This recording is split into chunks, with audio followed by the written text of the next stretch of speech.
Ma Baoli, better known as Gang La, is one of the 4 Grand Marshals leading New York's Pride Parade this year. But in the country he comes from, being gay is still a social taboo.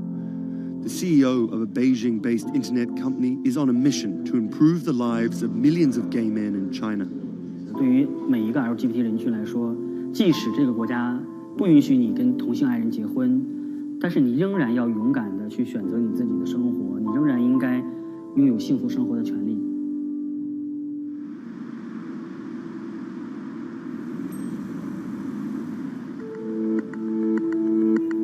Ma's company Blue City runs an app and a website specifically for gay men. Blued is one of the biggest gay social networking apps in the world, with an estimated 30 million registered users. Unlike most other apps, Blued is more than just dating or hookups. 大家可以在我们这个软件里面找他自己的情感，然后可以阅读相关的内容，然后可以进行一些娱乐，比如玩游戏啊，比如看直播啊等等。Back in 2000, when Ma studied at a police school in northern China, he realized he didn't feel like everyone else. 因为他们都找女朋友，然后谈恋爱，但是我对长得好看的同性的男生，我反而觉得对我更有吸引力。所以那个时候我就到互联网上去找这样的一些资料，然后希望能够告诉我自己我到底是谁。互联网上所有的信息都是负面的，都是错的，就是说同性恋要电击疗法，要被治疗，然后要吃药等等。After visiting some foreign websites with different attitudes to homosexuality, Ma created his own site for a Chinese audience, encouraging people that 他们也是正常的，他们不用自卑，然后也不用自杀。Even though attitudes towards homosexuals are slowly changing in China, it's still a social stigma. The virtual world of Blued, where members can be open about their sexuality, is for most a striking contrast to their real lives. This is live streaming, a function added to Blued in late 2015, right as the internet craze was starting to take off in China.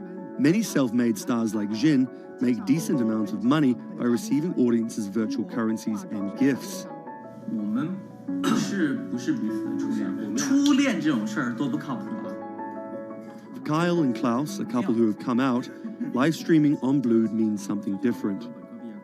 其实我经常会收到很多粉丝的一些互动的留言，就是类似就是说你们让我们看到了同志情侣之间的一些希望啊，我看到这样的留言我是很欣慰。The government's rules for acceptable content online may shift quickly in China, with LGBT material in a grey area. Many companies feel the chill of the recent internet crackdown, but Blue City still runs as usual. Ma has won the Chinese government's trust by helping with HIV prevention among gay men.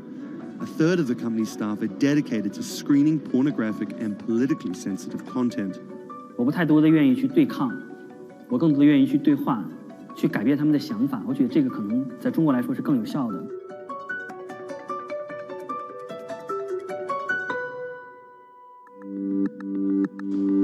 In the past 5 years, Blue City has grown from a team of 7 people to a promising business with about 250 staff. Ma said the company earned over $15 million last year, mainly through advertising and selling virtual currencies to live streaming audiences. Now the company is expanding overseas.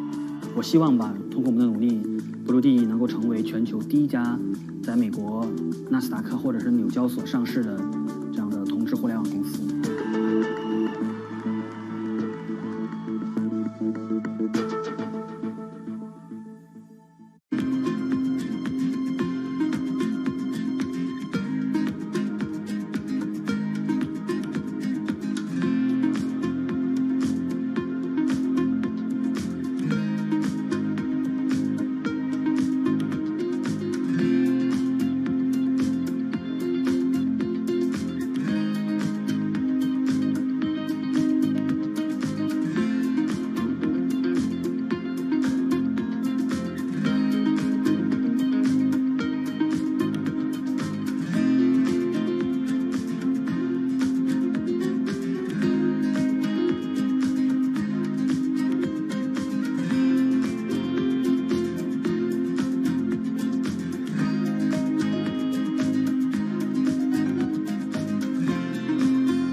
This is Rich Chiga.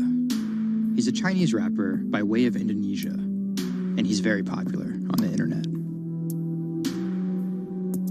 This is Joji. He's a Japanese-Australian singer, and he's also very popular on the internet. Plus, Joji invented the Harlem Shake meme. Let me say that again. This guy, Joji, in the blood bathtub, invented the Harlem Shake meme. But we'll come back to that. So Rich and Joji are both signed to 88 Rising, an entertainment company hoping to build a lasting global brand that will outlive singular moments of virality. They primarily create content combining Asian culture and hip-hop, a formula that apparently pleases the internet gods greatly. They've only been around for 18 months, but they're already putting up major label numbers. I think that we have an unprecedented collective of talent, a group of like predominantly Asian artists, really like making waves globally, which from an independent point of view as well. 88's founder, Sean Miyashiro, cut his teeth launching Vice's electronic music channel, Thump.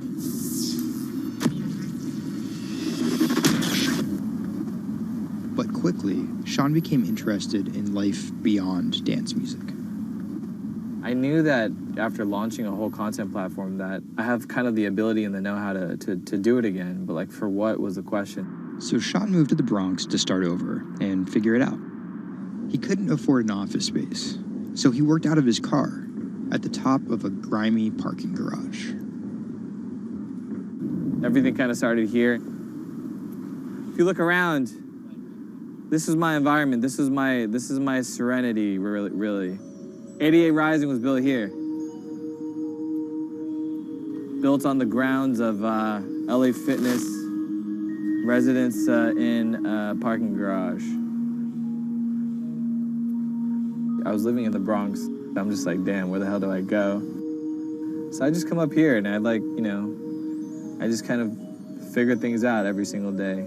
Being like, okay, what the hell is this thing? Coming here was kind of like my own kind of private office, basically. Like, to be honest, I would even go to the bathroom here. I would like take pisses here, you know what I mean? Like, it was, it's just too far to go back down there. When I need Wi-Fi, I'd spend a good part of the day at Dunkin' Donuts. Hi, how are you? Can I get a chicken snack wrap? Before 88 Rising officially launched, Sean caught a surprise break in the form of a Twitter friendship with a funny 16-year-old kid from Indonesia named Brian, who taught himself English by watching Rubik's Cube tutorial videos on YouTube. Seriously, that's true. I thought his Twitter was genius, from the future, just crazy, and like just the shit that he was saying, like the memes he was making. But I didn't know that he rapped or anything like that. I really didn't. And he came up with that stick like 2 weeks later. 12 in the morning, pop shells for a living and baby gon' smell blood trail every minute, bro. Dat Stick was Brian's first ever attempt at making a rap song, and it immediately went viral. Everything was great about it. But the one thing that I noticed is the song was hard as hell. Just like everything about it, man. Just like, it was menacing, bro. Soon after the video dropped, Brian signed with 88 Rising. I'll FaceTime with Rich. Sorry for calling you Rich Chiga on my phone, Rich. Brian, he gets like super pissed off that he's saved in my phone as Rich Chiga. He's like, dude, am I not a human to you?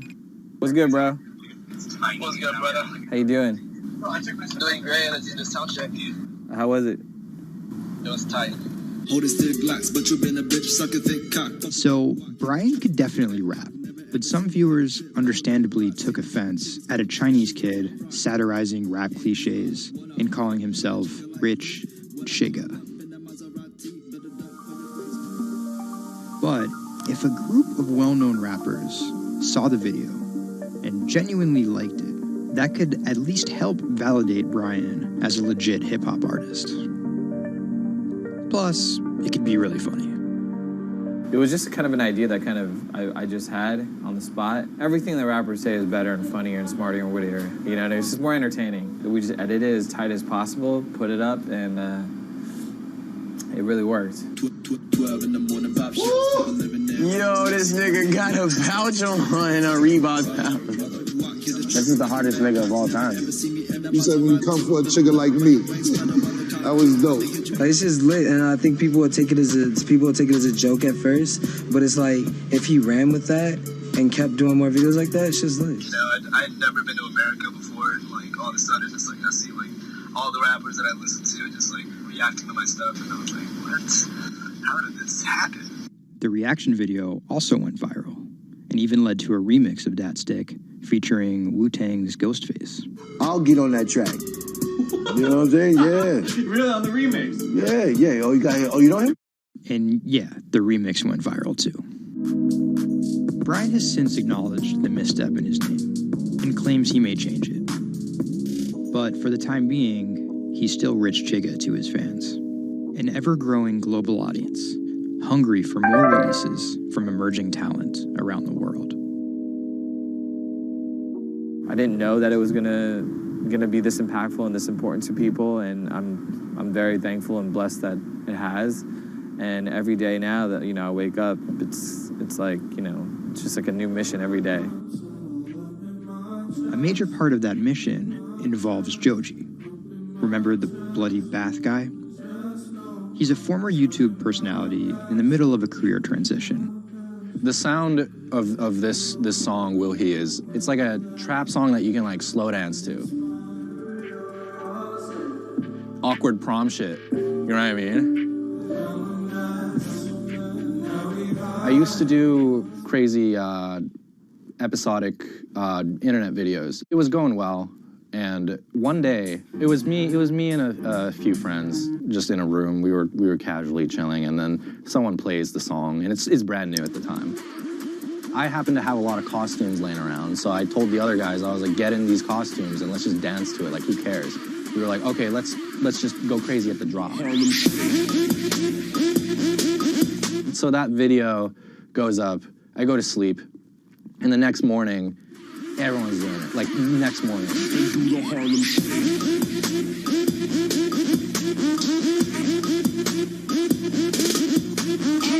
That taught me a lot about the internet, how people want to just be a part of something. And from that point on, something changed, and I was a little better at understanding demographics and people and what they want to see and what they want to hear.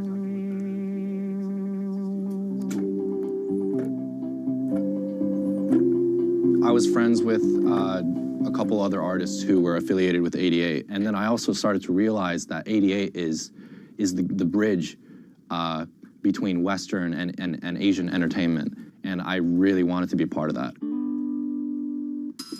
Joji just released the In Tongues EP, his first project as a serious artist. Joji's In Tongues record came out a couple weeks ago. It's #2 on Billboard on the R&B charts, which is crazy for, an independent release, and he's like a brand new artist. And the success is even more impressive, knowing he went from creating something like this, It's just Taco Bell. What could possibly go wrong? to creating something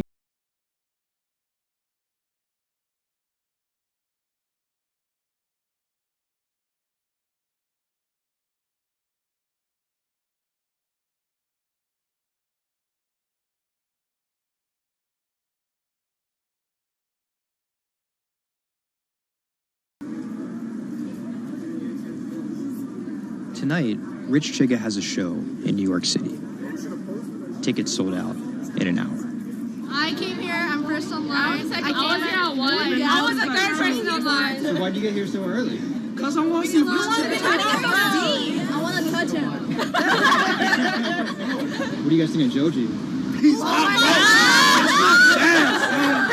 That's my dad, son. You guys cop the new EP or like? Yeah. I woke up at 6 in the morning just to cop that shit. And then I listened to it, and that shit started making me cry. This is actually kind of exciting. Every time, this never gets old. Like, you live online and social media, but like, there's nothing like just being with the people.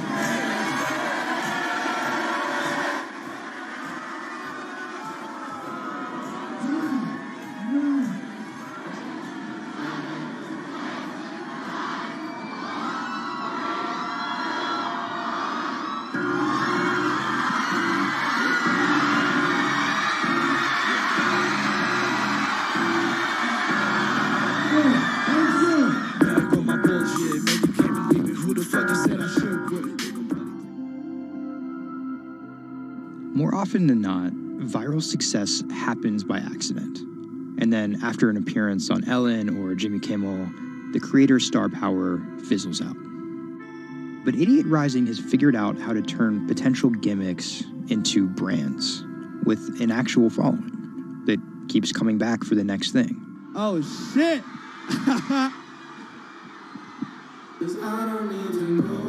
So keep an eye out for Idiot's next move. But more than likely, it won't be covered on network television or terrestrial radio. Although, as they've already proven, nowadays that really doesn't matter.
Online retailer Farfetch is betting it can shape the future.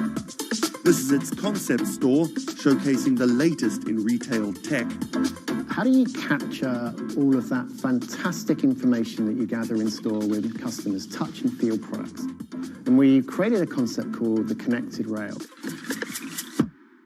And this is using a combination of RFID and ultrasound. The RFID signal recognizes the product, and the ultrasound recognizes the movement. Take the product off, and then you'll start to see your products appear.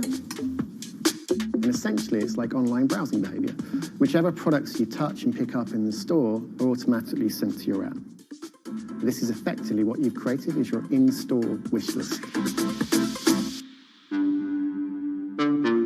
In the middle, you'll see essentially a hologram of the product. What the customer sees, they control the experience on a touch device. What this allows the customer to do is take elements of products and then add their own style to it.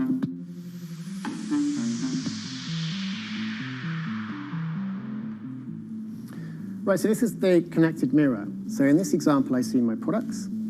I select a coat, and that's tried it, and it's slightly too big for me. So what I can do is choose an alternative size and send a request to the sales associate, and they'll bring that size to me in the fitting room mirror.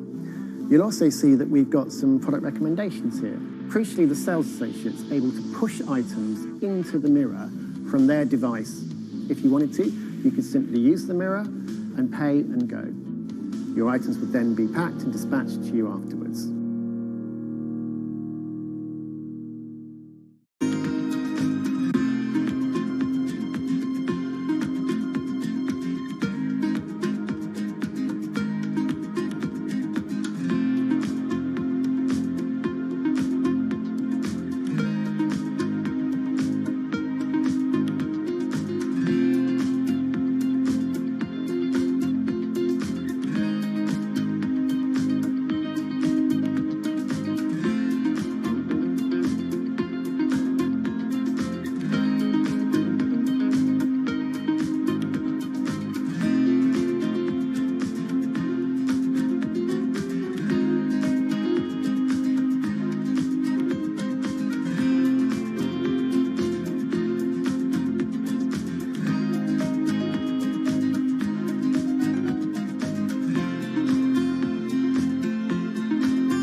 Do you want me to turn you so you're looking outwards? Yes, please. How about there? First time we came out with B, Jade said, it feels like I've been released from prison. Do you want these, Mrs? Definitely. Definitely. Right. Yeah. And she could say hello to everybody, people she hadn't seen for months. It's Hi, Jade. it's Jade. Oh. So you can talk to Jade through this. Hi, Katie. She's there. Hi.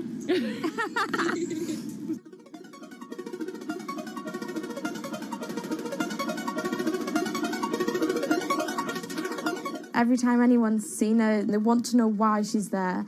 And it's kind of the opposite of when you're in a wheelchair and people see you and they kind of go, oh, should I look? I don't know what the right protocol is. When there's a tiny robot with its bright little eyes going around just looking happy everywhere, it really opens you up for conversation. You've got some friends here, look. Hiya. When I saw her for the first time, I remember thinking, this is going to change things. This is one of those points where if this was a book, this would be the cliffhanger.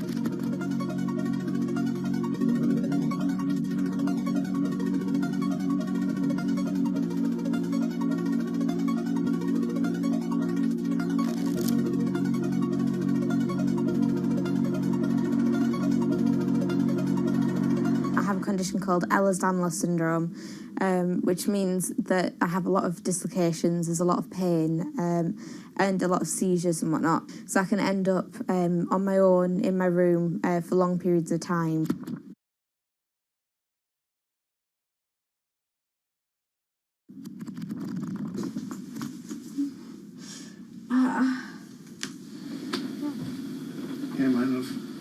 A lot of the time, with a condition like my own, of course there's the pain, and the pain is bad, and the dislocations are bad, and the seizures and being in paralysis and never knowing whether you're going to be able to wake up properly tomorrow, that's bad. But what's worse still is being able to count the number of people you see a day on one hand. Are you ready? Sure am, I'm just hoping the connection's going to stay. Yeah, me too.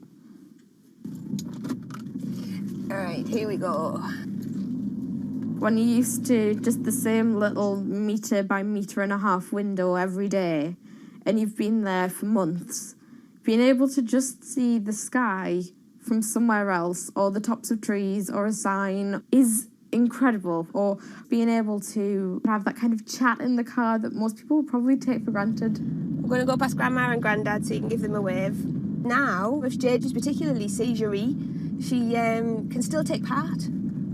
And that's brilliant, really, because before she would just be left in a bed or in the house with just her carers.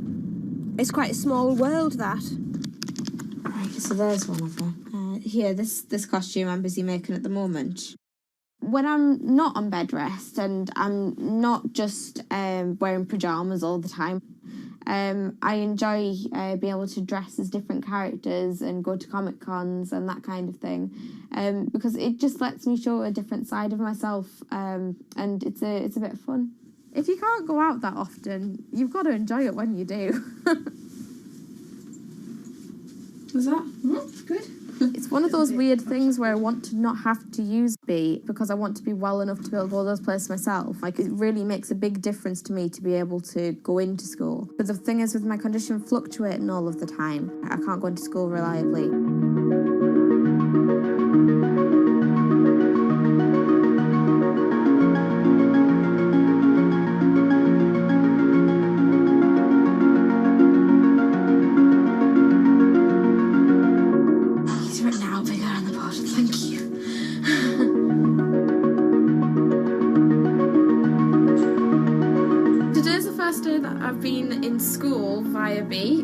And so far it's interesting, still a few little things that we need to work out, but for the most part I think it's going fairly well, and it's brilliant because I can really tell the difference between today and yesterday. How yesterday I forced myself to go into school when I wasn't very well and I was really tired afterwards and ended up having loads of seizures, whereas today I've been able to do all of the work, I've been able to keep a clear head and not be ill, which means I'm able to be more focused on my schoolwork. So there is my first step of working, is to simplify root 8. The algebra test is next week. Now I'm trying to make friendships which I'll be able to maintain with B. Before that, I end up letting people down quite often. B gives me hope, yeah. She's just always there. And if I can't do something, she can. And if I need sort of assistance to be able to make commitments, then she's there, and she means that I feel like a more valuable person because I'm more reliable.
When it debuted, the 4G wireless we have today allowed people for the first time to hit the road and explore unknown places with only a smartphone for directions. When 5G arrives, it could enable driverless cars to take us there as well. 5G stands for 5th generation mobile networks or wireless systems. It's insanely fast and can accommodate a lot more connected devices. But the reason it's being called revolutionary is because 5G will allow connected devices to speak to each other as well as people. Right now we're living in a world where really it's a one-way experience. That's Bloomberg tech reporter Ian King. The network talks to your phone, you look at your phone and access data, then you send something back to the network. What we're being told about 5G is that really for the first time we're going to see machines communicating with each other over mobile networks in a meaningful way. 5G could end up being 100 times faster than what we have now, with speeds that could reach 20 gigabits per second. In plain English, that means downloading a full-length HD movie in seconds. 5G will also increase total bandwidth, which we will need in order to accommodate the growing Internet of Things. We're talking about the class of devices like internet-connected refrigerators, thermostats, dog collars, but 5G will enable many, many more. Things like your utility network factories, where machines are just sat there not connected at all. Suddenly they're all going to be connected. Suddenly we're going to be able to have real-time monitoring. Other things like cars, like utility poles, like your light, the light poles. But perhaps the biggest advance will be a huge reduction in communication lag time, known as latency. A network of driverless cars will need the speed of 5G to ping each other multiple times per second to avoid collisions. Near instantaneous data transfers could allow doctors to perform surgery remotely with a robotic scalpel. So how will all this work? First, you need to improve network density. And that's just a fancy word for saying you put more towers out there. What we're being told is that's not actually the case with 5G. The idea is 5G will not only use the existing mobile spectrum, but also tap into higher frequencies called millimeter waves. Millimeter waves can carry more data, but only travel short distances. This may mean you'll see a lot more of these base stations around town. And the new towers may have as many as 100 antenna ports, compared to about a dozen on 4G cell towers. So when will we get 5G? Getting 5G ready is expected to cost providers $275 billion over 7 years in the US alone. Look for the first 5G service to pop up in big cities sometime in 2019.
The cubicle represents a tyranny.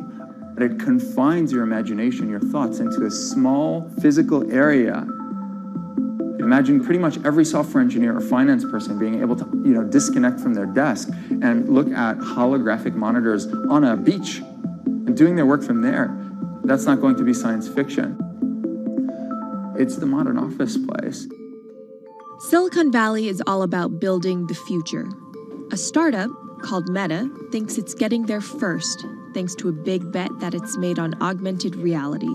How are you? Good, thank you. Welcome to Meta. Thank you. Call it a 360-degree office where you can spatialize your thoughts as part of your workflow for education, architecture, design, engineering, etc. People often mix up augmented reality with virtual reality.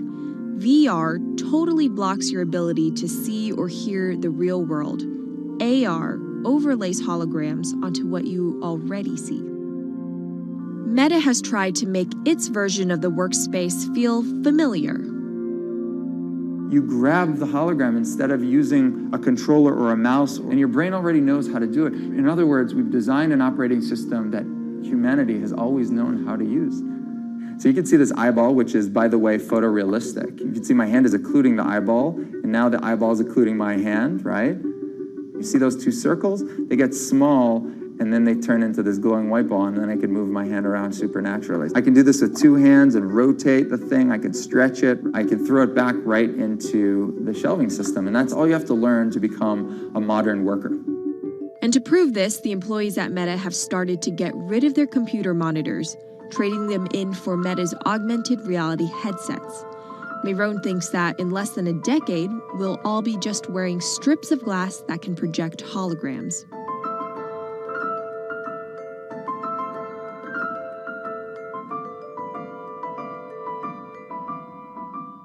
In the early 80s, everybody had computers on their desktop, but no one was using them because they had a lot of work to do. So they were still using typewriters. And at some point, the CEO took all the typewriters away and everybody was forced to use their computers. So it's very exciting to see a new generation of technology, a new paradigm.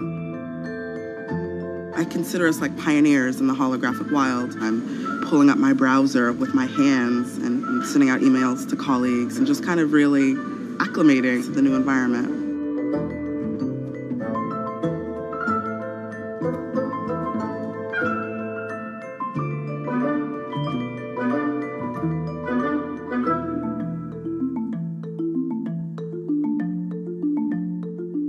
Now you're putting on my computer, essentially. Our digital lives live on our phones. We have all of our pictures and notes and all these kinds of things. So, and why don't you write yourself a little sticky note? I like it. And go ahead and just take your fist right over the top of the sticky note and close your fist. And now... Oh, what? Meta's own transition to augmented reality has run into plenty of unexpected problems. And it's still going to be a while before you'll start to see these devices in your office. But I think it's a future worth waiting for. If we could see these holograms between us, we will have been able to share our work with one another more naturally, more efficiently, and more productively than ever before. Humanity will have evolved slightly.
This is Hatsune Miku, Japan's sensational virtual pop star.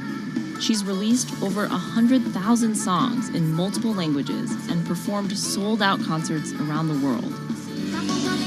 Her image has appeared in games, on TV, in car races, and is even etched on the side of a Japanese space rocket. I came from Hatsune Miku, Carlos. She's Lady Gaga's favorite digital pop star and opened shows for her in the US 3 years ago. Tens of thousands of fans attended her exhibition and live shows near Tokyo recently. 理想のアイドルっていうと、どの曲でもミクはすごい綺麗に歌ってくれる。他没有缺点啊，没有任何让我们感到不开心的一些新闻。She's everything to everybody. That's probably why she's so popular. Miku's creator Hiroyuki Ito and his Sapporo-based company have been developing the virtual diva for over 10 years. 初音ミクとは、キャラクターとしてすごく、YouTube とかで検索すると、たくさんの初音ミクが出てくるんですけども、元々の、初音ミクのその原点は歌声を合成する、ソフトウェアなんです。Both the software and character are named Hatsune Miku, meaning the first sound of the future. Originally based on Yamaha's Vocaloid technology, Miku the software has a sound bank containing voice samples and a huge array of tools. You input the melody and lyrics, then Miku the character sings them.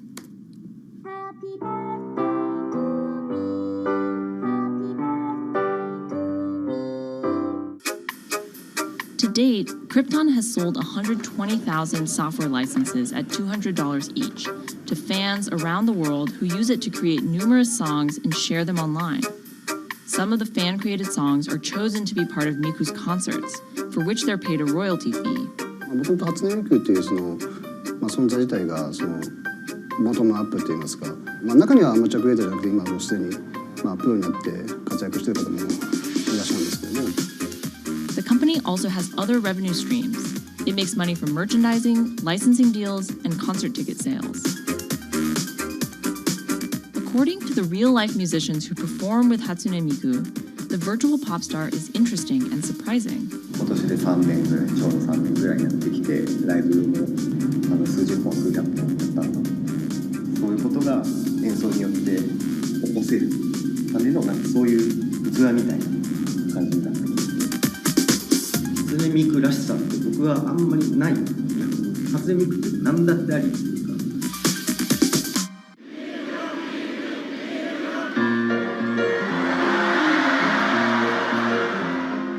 For Ito, Miku has the potential to change the way we think about music.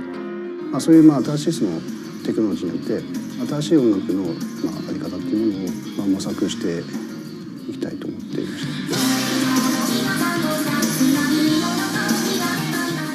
And for her fans, it goes even further. ミクって魂がないので、だからみんな魂を作り上げるために存在する。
Now, there are a lot of fitness gadgets out there.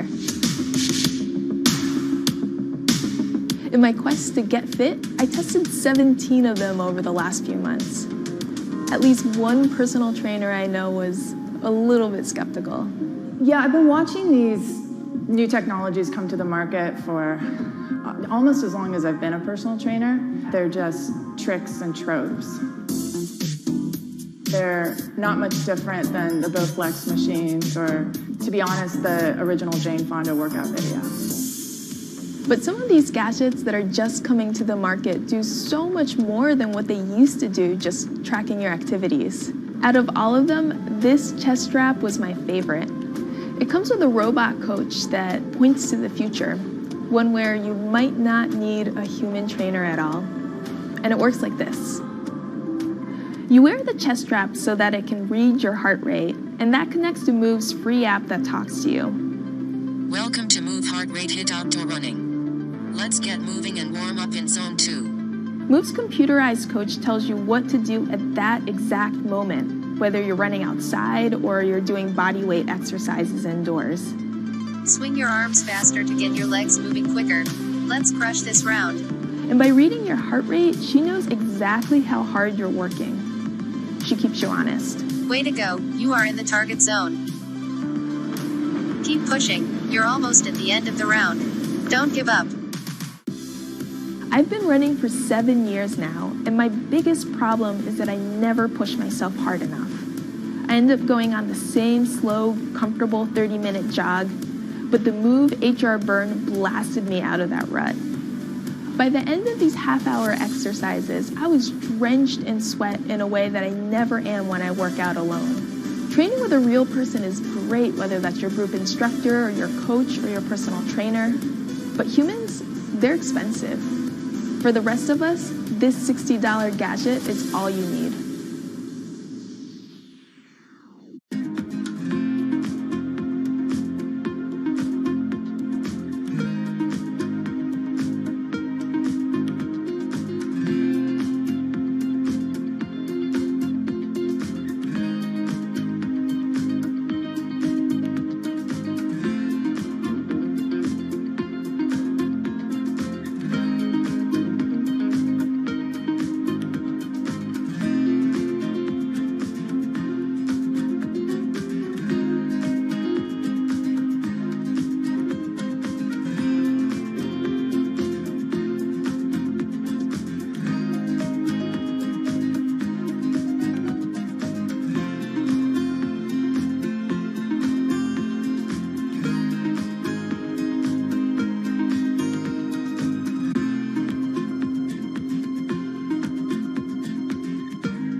what does it take to change the world? A big army? A cure to a pandemic? A revolution? All of these take either a lot of people, thousands of hours, or massive amounts of space. But for Julian Assange, all he needs is one room, an internet connection, and the world will listen.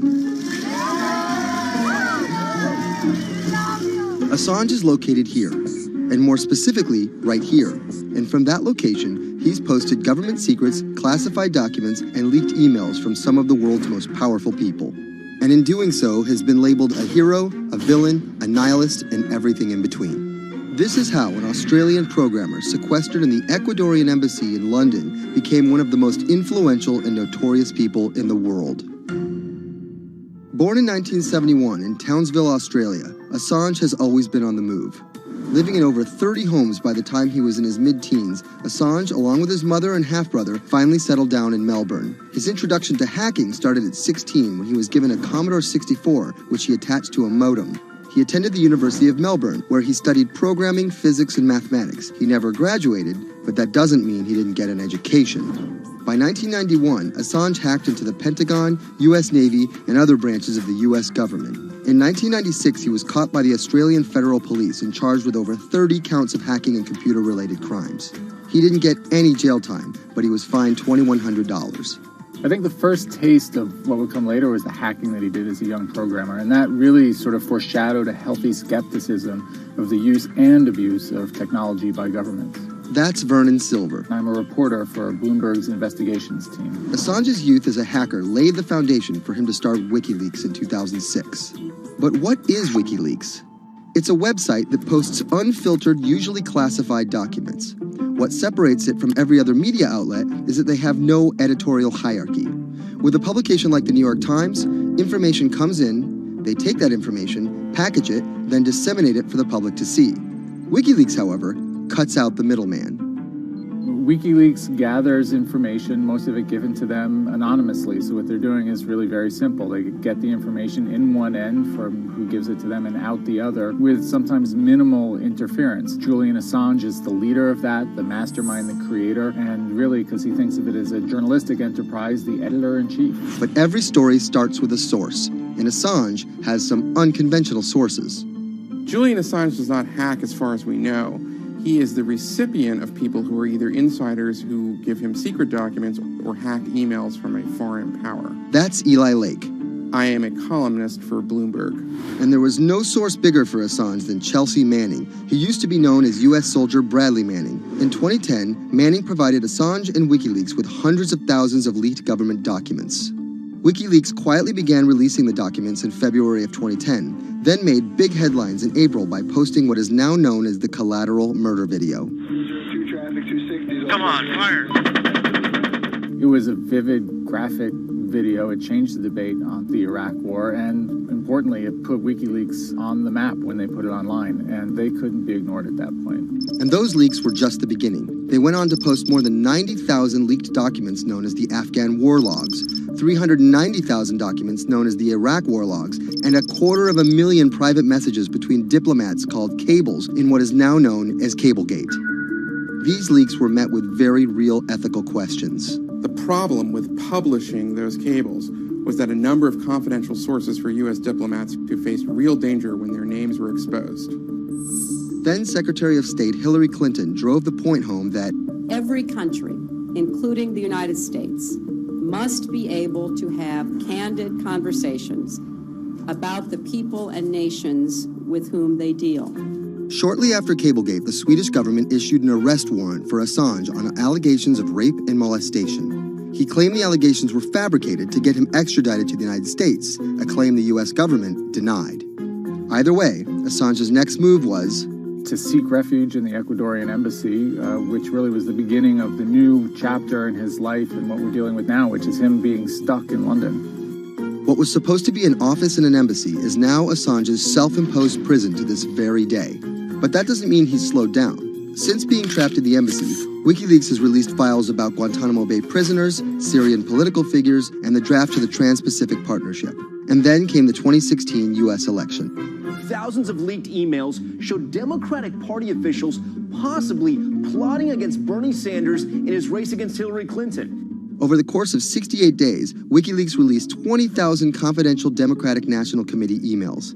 In terms of the presidential race, if you look right here, when Assange released the first batch of emails, Trump actually takes his first lead against Clinton. I think we've had enough of the Clintons, in all fairness. Once WikiLeaks started exposing secrets of the Democratic Party, Julian Assange became a hero to many on the right. Public opinion kind of flip-flopped. WikiLeaks! From the emails, we now know Hillary Clinton's campaign manager makes risotto, and also how the DNC squashed Bernie Sanders' campaign. One thing we don't know is who gave Assange the stolen emails in the first place. Many leading Democrats say they suspect it was the Russians. They released an analysis from a private cybersecurity firm that had said it was the Russians. But Assange claims our source is not the Russian government, and it is not a state party. So this is where we stand today. The public still doesn't know who provided the emails to WikiLeaks. Meanwhile, Assange is still running WikiLeaks and still releasing documents. In March 2017, he started publishing documents from the CIA's Center for Cyber Intelligence called Vault 7. The CIA, the agency charged with finding and keeping our top secrets, can't keep its own secrets. As long as Assange has a connection to the world, no government secret will be too far from exposure. Julian Assange is still in the embassy. Maybe he'll leave, maybe he won't. Kind of regardless, his work has been done. He's changed the way people think about their governments, about their own secrets, about their own hackability, and really the world has changed because of him.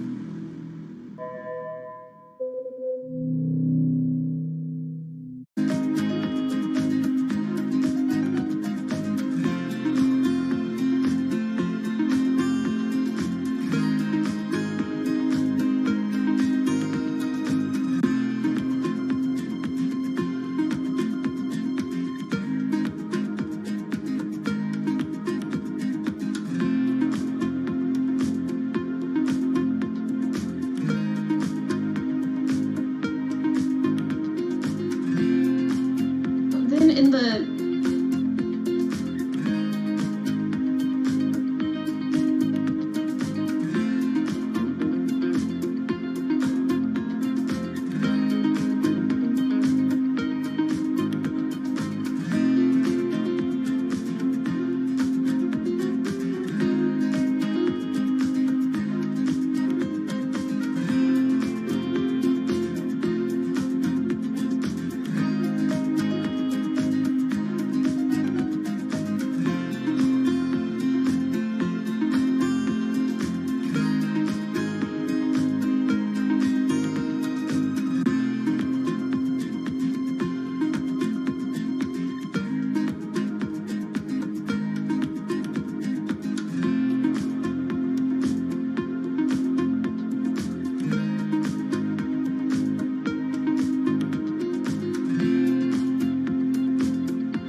expose everything you won't admit. And action. This entire video is based on a true story. When I do like motivational speeches or even tell myself like, love yourself and you should love yourself. This is Lily Singh. But to fans all over the world, she's the YouTube star Superwoman. What if everyone's a girl, Superwoman? I know we can change the world for the better, one positive day at a time. My parents now know what I do. They didn't know what I did for a long time in the beginning of my career. I was just making videos in my room. They had no idea. Mom, Dad, have you seen my keys? I can't find them anywhere. Because you're always on phone. Until someone called them, like a family member from another part of Canada, was like, Canada, is your daughter making videos? And the mom was like, I don't know, Lily, are you making videos? Just making videos grew into an entire career. Today, Lily's YouTube channel has some 12 million subscribers, over 2 billion views, and guest stars like Michelle Obama, Dwayne "The Rock" Johnson, and Seth Rogen. I think a lot of young girls are raised to believe that you're going to go to school and then graduate and then get married and then get a job and then have kids. And Lily was on that path, all the way through a psychology degree at York University in Toronto. But when she started thinking about a career, I started to immensely panic and think something was wrong with me because I tried to figure out my life and it wasn't working in that straight line. It was 2010, and YouTube was only 5 years old. I thought nothing of YouTube. I was probably the last person in my circle of friends to discover YouTube. And I remember when I did, I thought, this is so strange. There's people making videos in their rooms, and other people are watching them. So she figured, why not give it a shot? I one day posted a video because I was sad, and I wanted to be creative and happy. She didn't know how to edit video or write scripts, so she winged it. It was so bad and so cringe. And my expectation was literally nothing. I was like, I'm gonna put this video up, a couple of my friends are gonna watch it, probably make fun of me, and that's gonna be the end of this. The second and third video came from, wait, 70 people watched my first one, can I get 80 to watch the next one? She kept creating, she kept posting, and the viewers kept coming. Lily had found an audience. A lot of the comments were, oh my God, there's a brown girl on YouTube. More specifically, Indian. Lily's parents immigrated to Canada from India, and Lily was born and raised in Scarborough, near Toronto. My home life was awesome. My parents, even though I portrayed them to be quite strict in my videos. Oh, Lily, wear the rest of your skirt, huh? I teach you like this, to walk around like this, showing everything to everyone. They actually aren't like that at all. They're pretty modern and pretty cool. Your dress is short. Don't know what for. And were pretty lenient with me. I mean, I got away with a lot of things. I was a brat. I was a brat. She had a different idea of what she wanted out of life than her kids. In a grade school graduation slideshow, her classmates said they wanted to be lawyers and doctors. And then I came up and I was like, rapper. Making out with your friends, man. But then you say that you hate hoes. I could just feel my parents being like, why? Because that's just not something women really did in the Singh family. I know there was a ton of people that weren't happy about my birth being a female, so I think, and that's some real-ish, but it's a real thing. The best thing I could have done to prove to so many people that didn't want my mom to have a daughter was to become Superwoman. What up, everyone? It's your girl, Superwoman. It was the name of Lily's favorite hip-hop song by Lil Mo featuring Fabulous. I love the song so much because it was one of the only songs at the time that was an empowering female song, where Lil Mo's going on about, like, I will save guys with my superpowers, and I will save girls with my superpowers, and I am the Superwoman. I thought, this name that I've had for so long that empowered me when I was younger, I'm gonna make this my screen name. Maybe there should be a new series. Superwoman didn't just burst onto the scene overnight with a viral video. It was a steady climb fueled by hard work. The moment that I thought this is going somewhere and this could be a career was the first time I performed internationally. It was in India. And it was the first time where I was truly across the world and people knew my videos. Singh has transformed herself from a bratty kid to an internet personality to a media mogul. She starred in a feature film, A Trip to Unicorn Island, in 2016. And her book, How to Be a Boss, hit the New York Times bestseller list in 2017 while she was on a 30-city international tour. Lily started out with the goal of getting millions of subscribers and financial security. Hurry the hell up! But after surpassing those goals, success has new meaning. I've really come to terms with the fact that my definition of success is what's the best legacy I can leave behind. And it's not the number of views and the number of subscribers. It is the number of people that can say, this girl changed my life or changed something in my life positively.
CTE is often found in the brains of deceased athletes, military veterans, and others with a history of repetitive brain trauma. Hundreds have donated their brains to the VA Boston University Concussion Legacy Foundation Brain Bank. This is a former NFL player who died in his early 70s, and this is a veteran who also died in his early 70s. Dr. Ann McKee dissects these brains. The hippocampus and the mammillary bodies are very important for memory. I can see that they're slightly affected. McKee recently dissected the brain of former New England Patriots player Aaron Hernandez, who was convicted of murder and later committed suicide. You'll see right away that the brain is showing signs of shrinkage. You can see the crevices in the brain that you can't see in the normal. McKee says Hernandez's severe case of CTE impacted his decision-making, depression, and ability to control rage and aggression. Right now, she thinks we're underestimating how many people have CTE. We were able to distinguish between CTE and controls and CTE and Alzheimer's disease. The next question is, can we do this in the blood, and can we do this in living people? And we aren't there yet with those answers. But the need for a diagnosis in the living is motivating companies such as Quanterix in Lexington, Massachusetts, to work faster on technology that could diagnose concussions and CTE in as few as 30 minutes. Kevin Rosovsky is the CEO. It's like a high-powered microscope. And so by doing that, we can see little biomarkers that you couldn't see before in the blood. Quanterix received a grant from the NFL and just went public. Since then, its stock is up more than 40%. The company sells a machine called Simoa for $175,000 to other biotechs, hospitals, and researchers. And for the first time in history, we're able to see brain health in blood, and that's a major breakthrough, and that's leading to less invasive testing, and we've already been able to see evidence of concussions, and there's the beginning evidence of being able to see the accumulated effect of concussions. Quanterix is also trying to detect Alzheimer's disease, multiple sclerosis, and ALS. Rosovsky says he thinks diagnosing concussions will be easier than diagnosing CTE. Diagnosing CT in the living probably is a couple years away. We're real excited to see the progress, but reducing some of that work into actual tests in a laboratory takes time. There's regulatory approvals. There's a lot of red tape that you have to go through. Also in this race to diagnose CTE in the blood are Athlon Medical and Exosome Sciences. And New York's Mount Sinai Hospital is scanning for the disease in the living. But it's just one step in a series of questions for those with serious head trauma. There's still no cure for CTE. Even if we had a great idea for a treatment, there's no way to test whether it's effective or not. So that's the enormous advance that we'll get if we can develop a biomarker for this disease. In Boston, Ann Mostu, Bloomberg News.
Wine is a $300 billion global industry where one person's opinion can make fortunes or break them. That's because of this man, Robert Parker, and his newsletter, The Wine Advocate.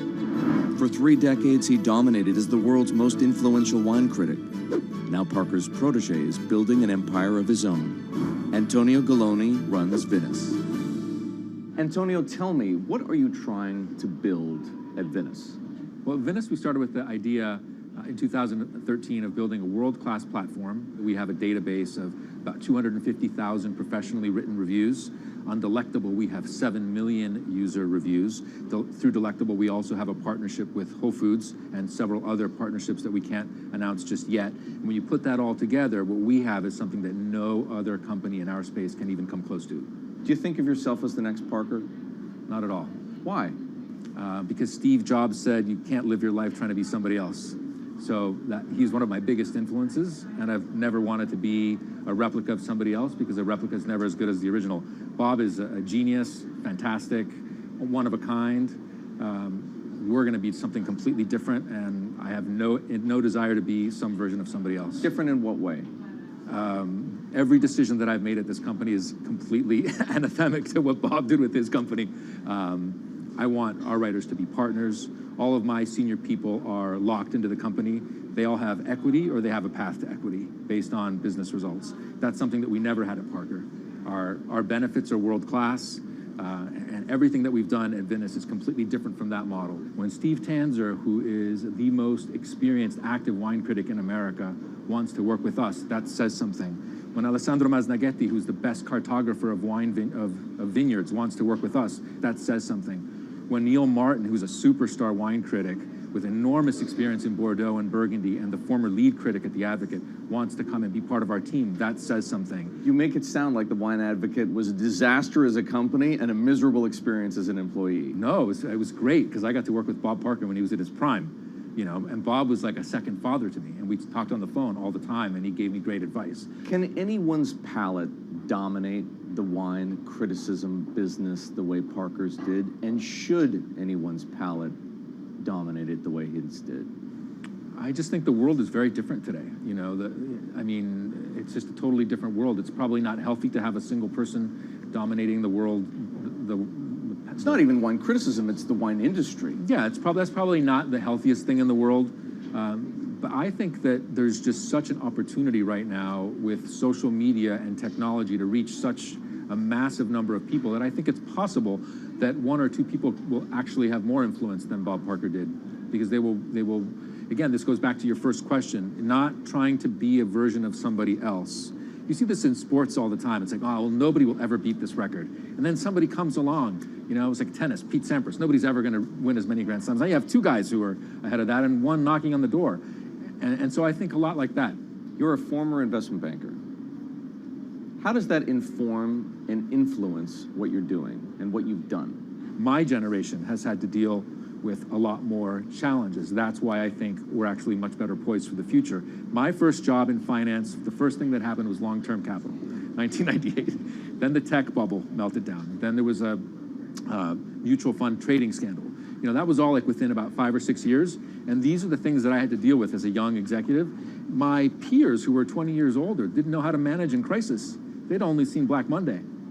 They'd just been in a big bull market. It's very different. So I'm very lucky. People of my generation or a little bit younger have actually had to deal with a lot more crises. I think that's actually good for learning how to cope with challenges in business. From the outside, it kind of looks like you're trying to demolish the house that Parker built, right? You left The Wine Advocate. Yeah. You merged with one of his chief rivals. Yeah. And you just hired his successor, Neil Martin. Mm-hmm. So are you?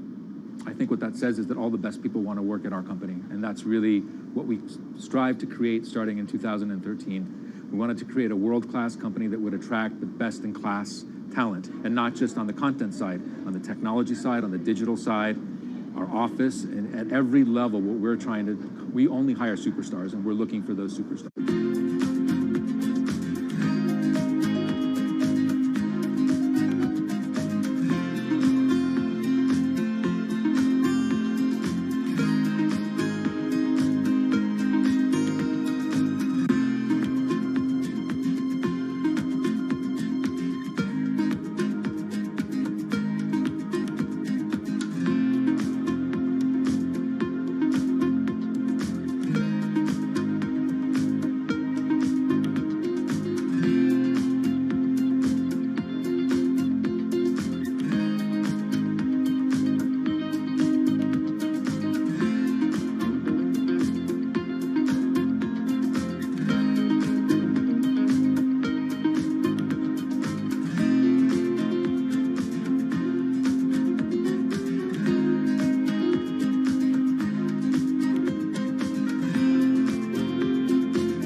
In the world of professional wrestling, there's something called a swerve. Hulk Hogan has betrayed WCW! Some examples. These tag team partners are called babyfaces, or the good guys. Then one of them swerves when he super kicks his tag team partner in the head, quickly assuming the role of the bad guy, or what the wrestling world calls the heel. Are you kidding? What a despicable act that was! Or a match is almost lost when, what's that? The superstar wrestler appears out of nowhere sprinting down the aisle to save the match. That's the Warriors music! It's the Ultimate Warrior! That's a swerve. So it should go as no surprise that World Wrestling Entertainment, known as the WWE, the most popular brand of sports entertainment in the world, is prepared for any swerves that come their way. So here's the story of how the WWE learned to see the swerve coming.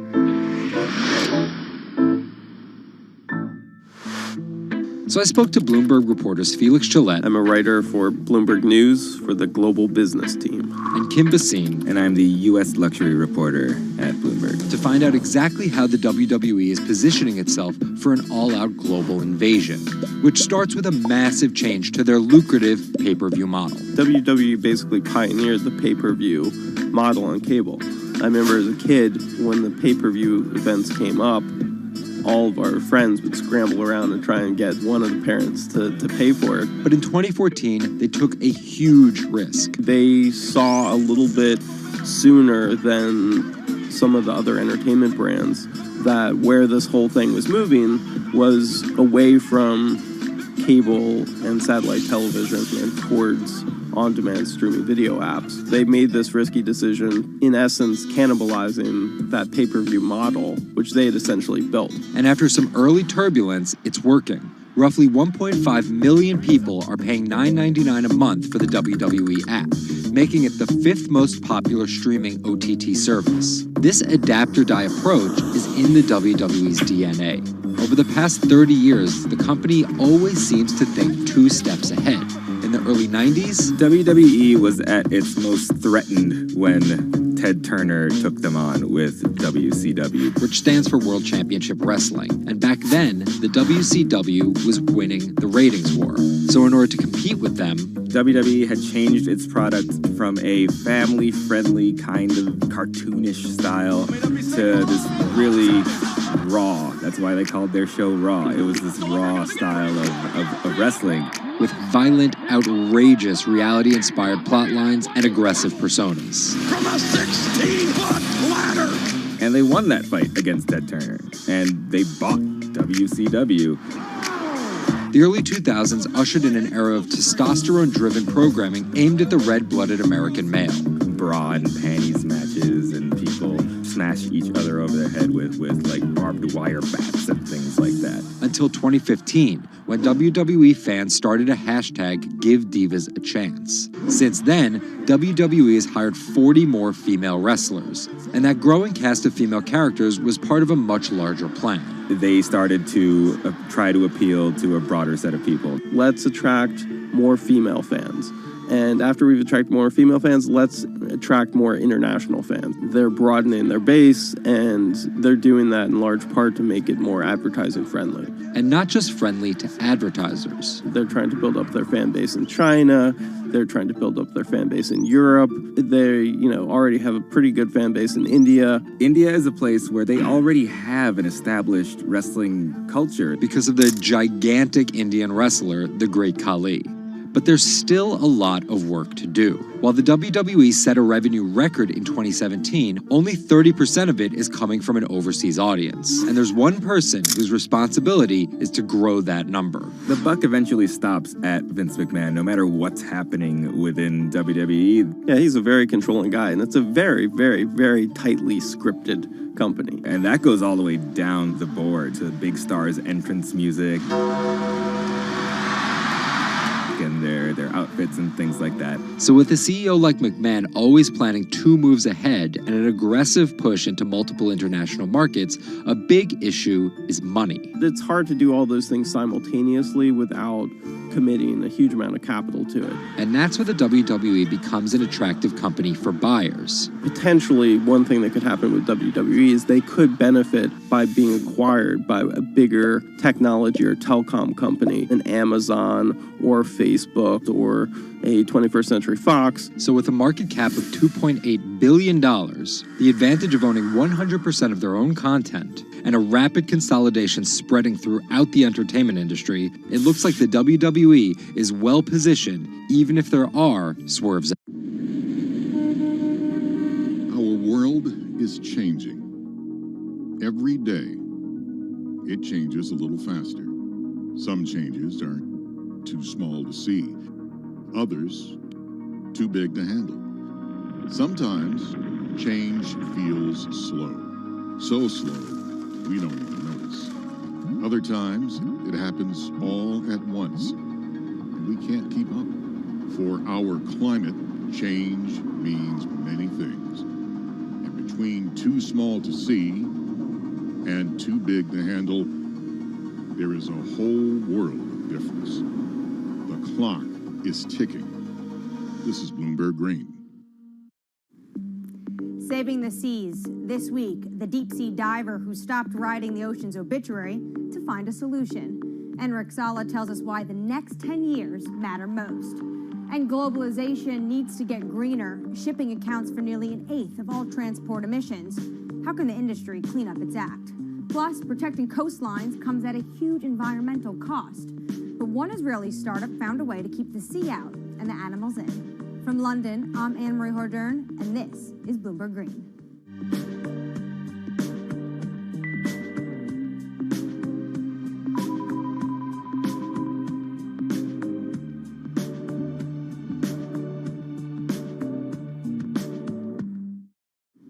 After more than a decade of studying the ocean as an academic, Enric Sala realized he was writing the ocean's obituary. He quit his job and became a full-time conservationist. As an in-house explorer for National Geographic, he's clocked more than 5,000 open water dives. He's also founded Pristine Seas, a project that combines exploration, research, and media to lobby countries to protect their oceans. To date, it has helped create marine reserves equivalent to half the size of Canada. I spoke to him about his mission and why it's so urgent. The state of the world's oceans is really bad. We have lost 90% of the large fish in the ocean. Sharks, groupers, cod, tuna. More than half of the fish stocks are overfished, which means that we are taking them out of the water faster than they can reproduce. More than half of the ocean is affected by industrial fishing, and global warming is killing coral reefs all around the world. The ocean is in a trajectory of decline. Can you just visualize for our viewers who never get to see the kind of things you are able to see, what an ocean and healthy ecosystem looks like versus one that's next to a bustling economic and industrialized area? Coral reefs in the United States, in the Florida Keys, are down to only 2% of what they used to be. Before, 80 to 90% of the bottom on a coral reef in the Caribbean was covered by live coral. Now, Florida Keys have only 2%. The average in the Caribbean is about 5% of the bottom covered by live coral. The rest is covered by slime and seaweed. And most of the fish you can see are this big. And it is very, very rare that if you jump into any place in the Caribbean at random, you see a shark. It's very, very rare. Now, let's go to Millennium Atoll, for example. An atoll that is uninhabited and fished south of the equator in the Central Pacific, belongs to the Republic of Kiribati. 2009, we conducted the first underwater expedition to these islands, and I still remember the first time. Jumped over the side of the boat, and as soon as the bubbles cleared, I was surrounded by 15 gray reef sharks. After a couple minutes, the sharks decided that we were boring, and they went back to do their thing. And you look down, 90% of the seafloor is covered by thriving coral, and it's full of fish, and a sea turtle comes by. Now, this abundance that we rarely see anywhere except in well-managed marine reserves. This is what the ocean used to be like, and this is what we have learned from going to these pristine places. And you write in your book that you're writing the obituary of ocean life. What's the cure? The cure is doing less harm. Basically, there are three things that we are doing to the ocean. One is we are taking fish out of the water faster than they can reproduce. Two, we are turning the ocean warmer and more acidic because of man-made climate change. And three, we are throwing in everything that we don't want, our waste and our plastic. We need basically to reverse these trends. Does this mean that a lot of this falls to governments and their policies? That's a big part of it, because it is governments that regulate fishing and mineral extraction and oil extraction it is governments that have the legal authority to create large marine reserves in the ocean. But also, local communities have an important role to play because some of the most successful protected areas in the ocean are community-led and community-managed marine reserves. So when the fish come back, the divers come in. And that creates huge economic opportunities through ecotourism. These areas that are managed by communities are very successful because the communities have a vested interest in having as many fish as possible inside them so they can enjoy the benefits. What from the pandemic has changed your view when it comes to protection of the environment? Nature has given us a very strong signal of how fast it can recover if we just give it space. Everybody was fascinated by all these videos of the whales and the dolphins coming into marinas and mountain lions on the streets of Santiago in Chile, wild goats in the UK. Nature has this extraordinary ability to bounce back if we just give it space. This is why we need to protect at least 30% of the planet by 2030. How do healthy marine ecosystems help in the fight against climate change, though? Most people see the ocean as a victim of climate change, but the ocean can also be a solution because we know that the more life that is in the ocean, like big fish and big whales, the more these organisms help to make the ocean productive and absorb more CO2. The kelp forest, seagrass beds, all of these are important ecosystems in the ocean that are similar to the forest on the land that capture a lot of our carbon pollutions. What are you most excited about in your field? We have 10 years to fix this problem. Global fisheries catch is going down, stocks are collapsing. Business as usual means that by 2050, 90% of the coral reefs are gone, that most commercial fisheries have collapsed. That affects food security, that affects migration of people. We have 10 years to get to peak greenhouse gas emissions and then go carbon neutral by 2050. And we have 10 years to protect at least 30% of the ocean so we can restore much of this health and productivity, not just for saving biodiversity, but also saving our life support system. We are not talking about something that is apart from us. We are not apart from nature. We are a part of nature. So these 10 years are probably the most critical in the history of humanity. The most accurate measurements of changing oceans will come from space. While Enric Sala explores what lies beneath, a new satellite is giving us data from above. We'll learn more about our oceans and climate change, but from space. A new satellite's been launched from California. Its mission: track the accelerating rise of sea levels. Well, the main instruments on board include a dual-frequency radar altimeter.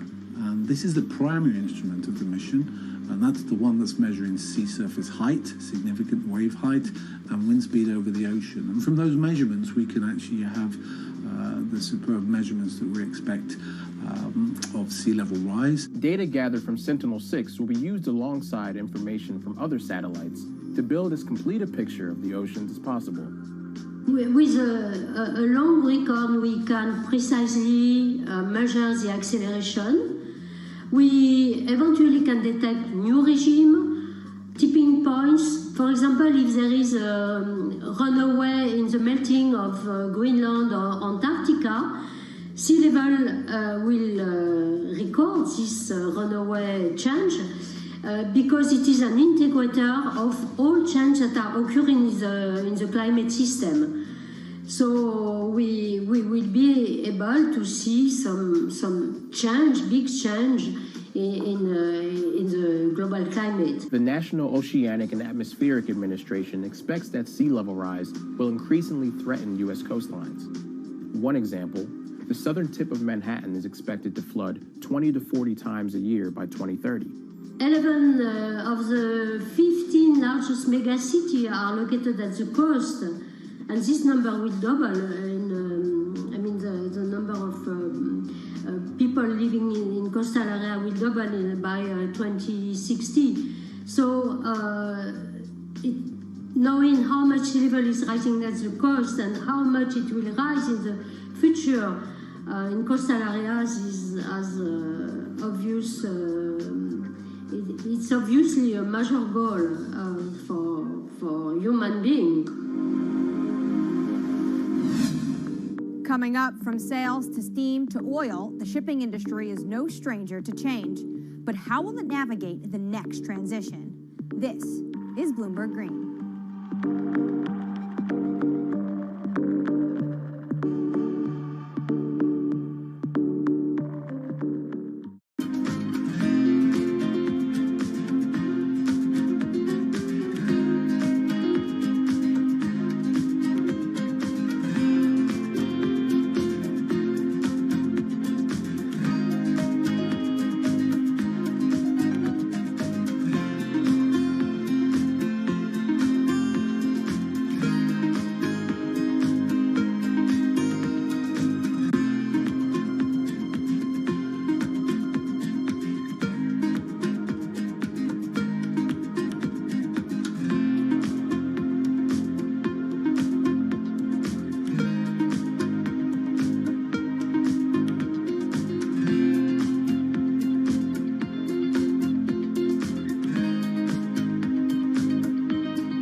From Bloomberg's European headquarters in London, I'm Anne-Marie Hordern. This is Bloomberg Green.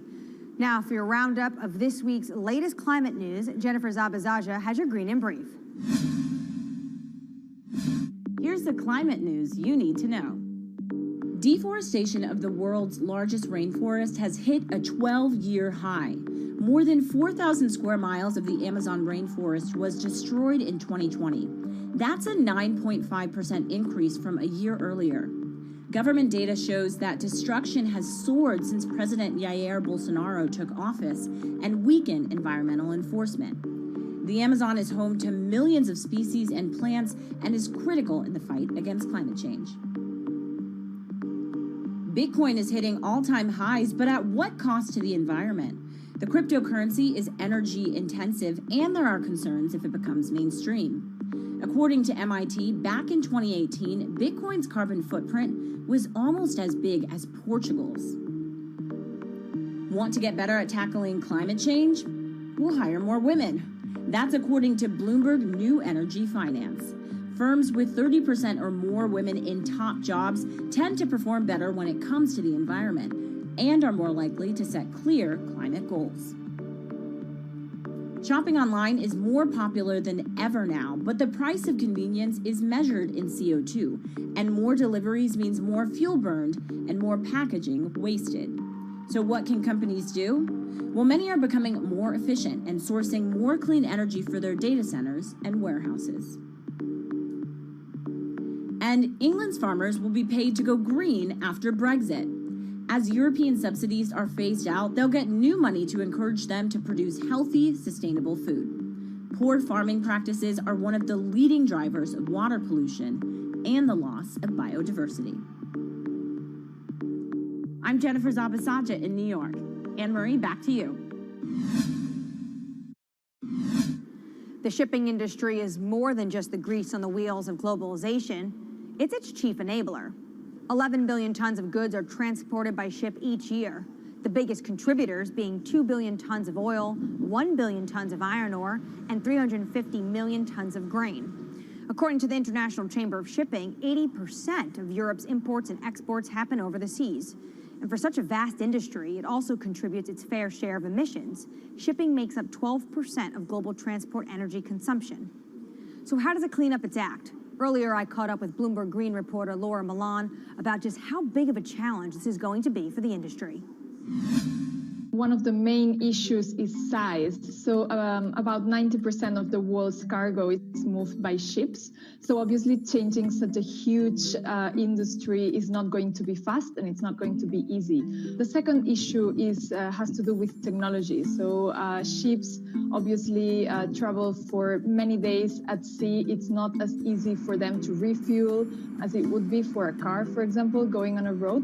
And the sector still hasn't found a technology that's economically viable and that's zero emissions and equivalent to the electric batteries for cars, for example. But actions are being put in place to make the industry a bit more environmentally friendly. Walk us through those steps that they're taking. That's it. So there's a first step that would involve using low emission fuels or biofuels that would significantly reduce the existing emissions. And then at a regulatory level, when it comes to the policy and the governments, there are steps being made as well. I would say that the most significant ones come from the European Union, which started to track emissions a few years ago and is now looking to include shipping emissions in the emissions trading system. So that would significantly reduce and help calculate the emissions from the shipping industry. Now, China is taking similar steps. So at the moment, regions need to report shipping emissions to the central government.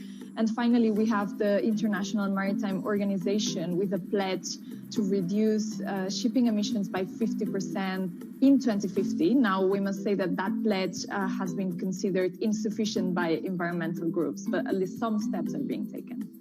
So to get to 2050, the industry obviously is going to need to start tapping some new technologies. What new technologies are you seeing being introduced into the shipping industry?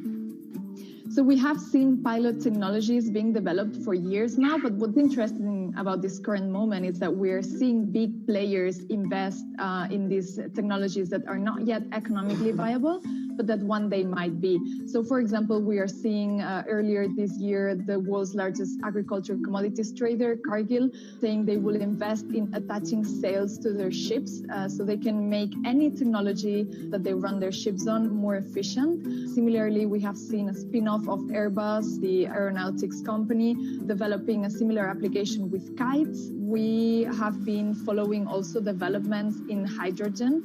So at the moment, hydrogen fuel seems like a good option, a possible option when it has been developed and when it becomes economically viable. And we have Vestas, for example, the world's largest turbine maker, developing some ships that will be able to run on hydrogen in the near future. Coming up, rising sea levels means humans need to get creative when it comes to coastal defenses. But how do we protect both ourselves and the environment? One Israeli startup may have the answer. That's coming up next. This is Bloomberg Green.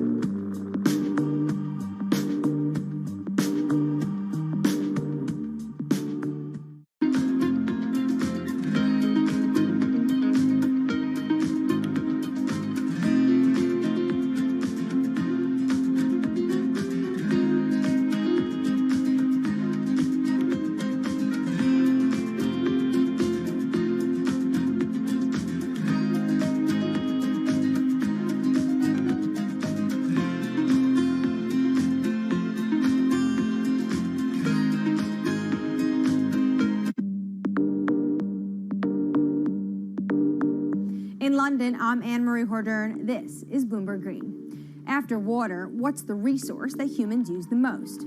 It's concrete, 3 tons a year for every person on the planet. And engineers estimate it's used twice as much as all other building materials combined. And it comes with a huge environmental cost. Concrete, not just in cities, it's a common feature on our coastlines too. And that's taking a toll on biodiversity. But one Israeli startup has found a way of making sea defenses stronger and encouraging life to thrive.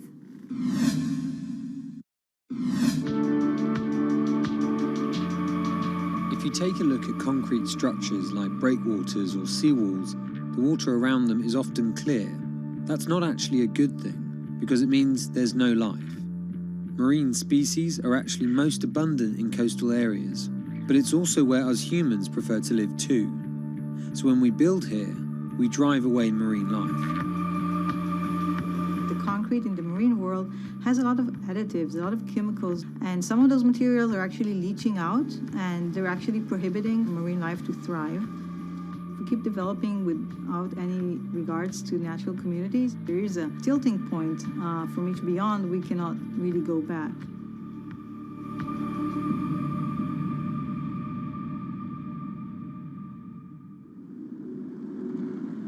In the coastal city of Tel Aviv, an Israeli startup wants to revolutionize our urban coastlines. Their sea defenses are transforming lifeless man-made structures into teeming ecosystems. They do this by replacing standard concrete with their own special cement formulas. As opposed to regular cement-based concrete, e-concrete includes certain elements that enhance the growth of marine flora and fauna of plants and animals. Our admix, which is kind of our secret sauce, is basically kind of sealing the concrete, making it less aggressive for the marine environment. That once we add it, we enable life to flourish. In the lab, the team run tests to identify what mixes will work best for marine life. So we take really ice cube sized concrete slabs of different compositions, and we put larvae, 20, 30, 50. We need to have a lot of replicates. We're geeky scientists, so we have to have a lot of replication and controls. And then within a few days or just a few weeks, we can get an answer on their preference. So obviously if they die, they have a very low tolerance to that specific concrete mix design. And if they thrive or they flourish, we can quantify that very quickly. E-concrete says it typically sees double the biodiversity of regular grey concrete. From fish and sea caterpillars on their armour blocks to crabs on these tidal pools that sit on the shoreline. This unit holds water during the low tide, so it's always moist, and therefore it has a very comfortable habitat for crabs and sea anemones and sea stars, etc. These pools have been here for less than 3 months, and this is already what you can see. It's covered with life. See the rock around it, which has been here for probably 10, 20, maybe even more years, only has a thin layer of green algae, and that's it. As well as the composition of the cement mix, E-concrete designs its products specifically to the marine environment it will be deployed, to create niches for endangered species, or to develop nurseries like these oyster beds. The final part of the equation is creating complex surface textures to mimic natural rock or coral, an environment that helps anchor young organisms.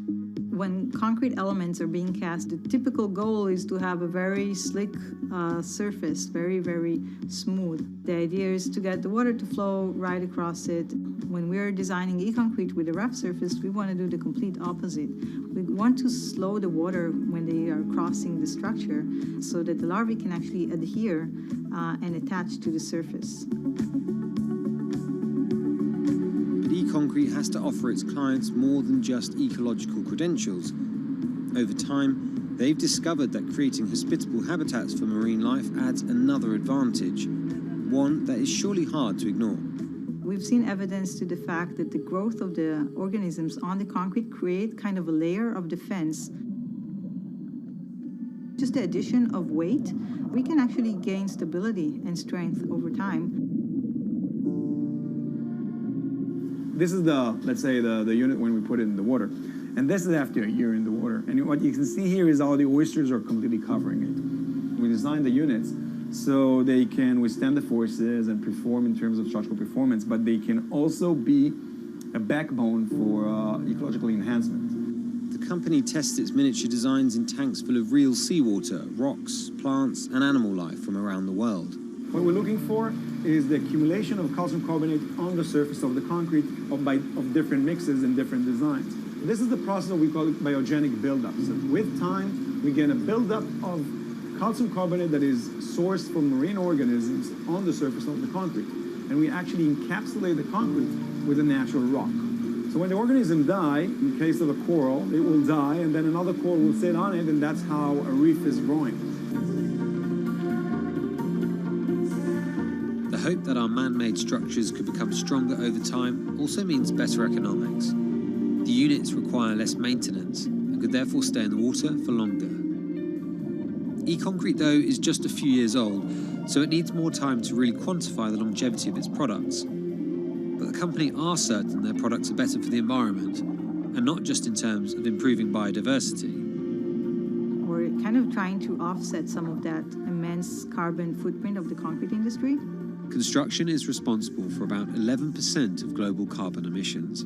By adding a biological crust to their products, e-concrete prevents some CO2 from being released into the atmosphere.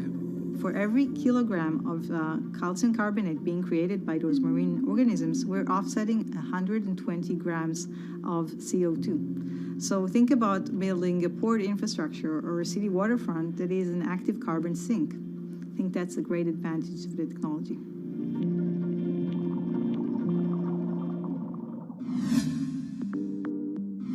That does it for this week, but let's keep the conversation going on Twitter. Follow us at Climate. I'm Anne-Marie Hordern, and this is Bloomberg Green.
This is Bloomberg Business Week. Insight from the reporters and editors who bring you America's most trusted business magazine. Plus global business, finance, and tech news as it happens. Bloomberg Business Week with Carol Messer and Bloomberg Quick Takes Tim Stenovec on Bloomberg Radio. Live from our Bloomberg Interactive Brokers studio, streaming on YouTube. It is Tuesday, January 26, 2020, and definitely feels like a wait-and-see mode if you look at the equity trade today. Yeah, it really does. Look, we're seeing things a little bit in the green when it comes to the Dow, the S&P 500, the NASDAQ, but, you know, we'll let Charlie give it the details. Yeah, we will. And just keep in mind, everybody, we've got some big tech earnings, including Microsoft after the close, so a lot of that is maybe kind of why we're seeing that wait-and-see. Let's get, though, to those numbers and to Charlie Pellet. Hi, thank you very much, and here's what's going on. Microsoft shares are up now by 1.6%. The Dow, the S&P, NASDAQ are all advancing ahead of earnings reports from some of the biggest tech names. Tomorrow, of course, we will be hearing from Apple and also from Tesla. Right now, the S&P is up almost 2 points at 38.57. Has been fluctuating, but green on the screen right now. The Dow's up 34, up 0.1%. NASDAQ higher by 19, up by 0.1%.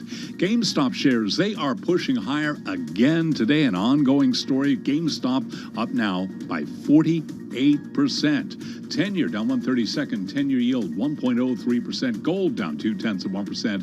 18.51 the ounce. West Texas Intermediate crude is lower by 0.4%. 52.55 a barrel. Recapping, stocks higher. S&P struggling though to gain traction, up now by 2 points. I'm Charlie Pellet. That is a Bloomberg Business Flash. All right, Charlie, thank you so much. Let's get right to the Bloomberg Business Week agenda because we've got a lot on our plate, including We are expecting to hear from President Biden twice this afternoon on various initiatives. So let's get to the agenda. Dave Wilson with us, stocks editor at Bloomberg News, and Sarah Ponzak, cross-asset reporter at Bloomberg News as well. She's in New York. Dave's in New Jersey. Dave, take a look at the trade and what jumps out for you. Well, I mean, we're seeing reactions kind of going in both directions to earnings today, and that's different than what we've had, so far with fourth quarter results, if only because, we're starting to see some stocks move up. For the most part, companies have been beating analyst average estimates in a Bloomberg survey on profit, if you look at the S&P 500 anyway, and yet their shares have, for the most part, fallen in response to results. So, just coming ahead for the fourth quarter wasn't really enough for investors. But you look at today, I mean, you've had 4 companies in the Dow Industrials report so far. You've got Johnson & Johnson and 3M up, and you've got American Express and Verizon down. And, yes, Microsoft coming after the close day, so that'll make 5. Busiest day for the Dow in fourth quarter earnings season. And we can throw in General Electric, a longtime member of the average, which is up more than 5% after their results showed that cash flow is doing better than analysts had anticipated, and same goes for their projections on cash flow for this year, which is a real sort of testament to their CEO and his ability, Larry Culp, to kind of turn things around at the company. Dave, in terms of earnings, as you mentioned, Microsoft after the bell today, what are you looking for in terms of big picture from Microsoft, just as sort of a harbinger of what's to come when it comes to big tech earnings? Well, I mean, it really comes down to how does Microsoft kind of set things up in a sense, because, by after the close tomorrow, Facebook, Tesla, Apple, and certainly more to come as far as the, quote, big tech companies go.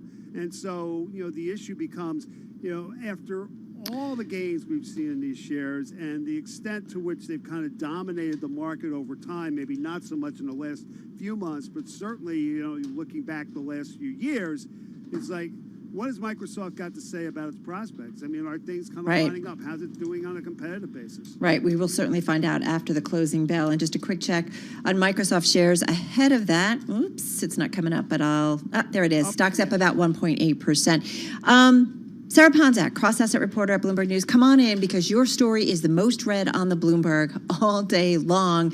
It says, before penny stocks skyrocketed 451%, well, some trader chat forums lit up.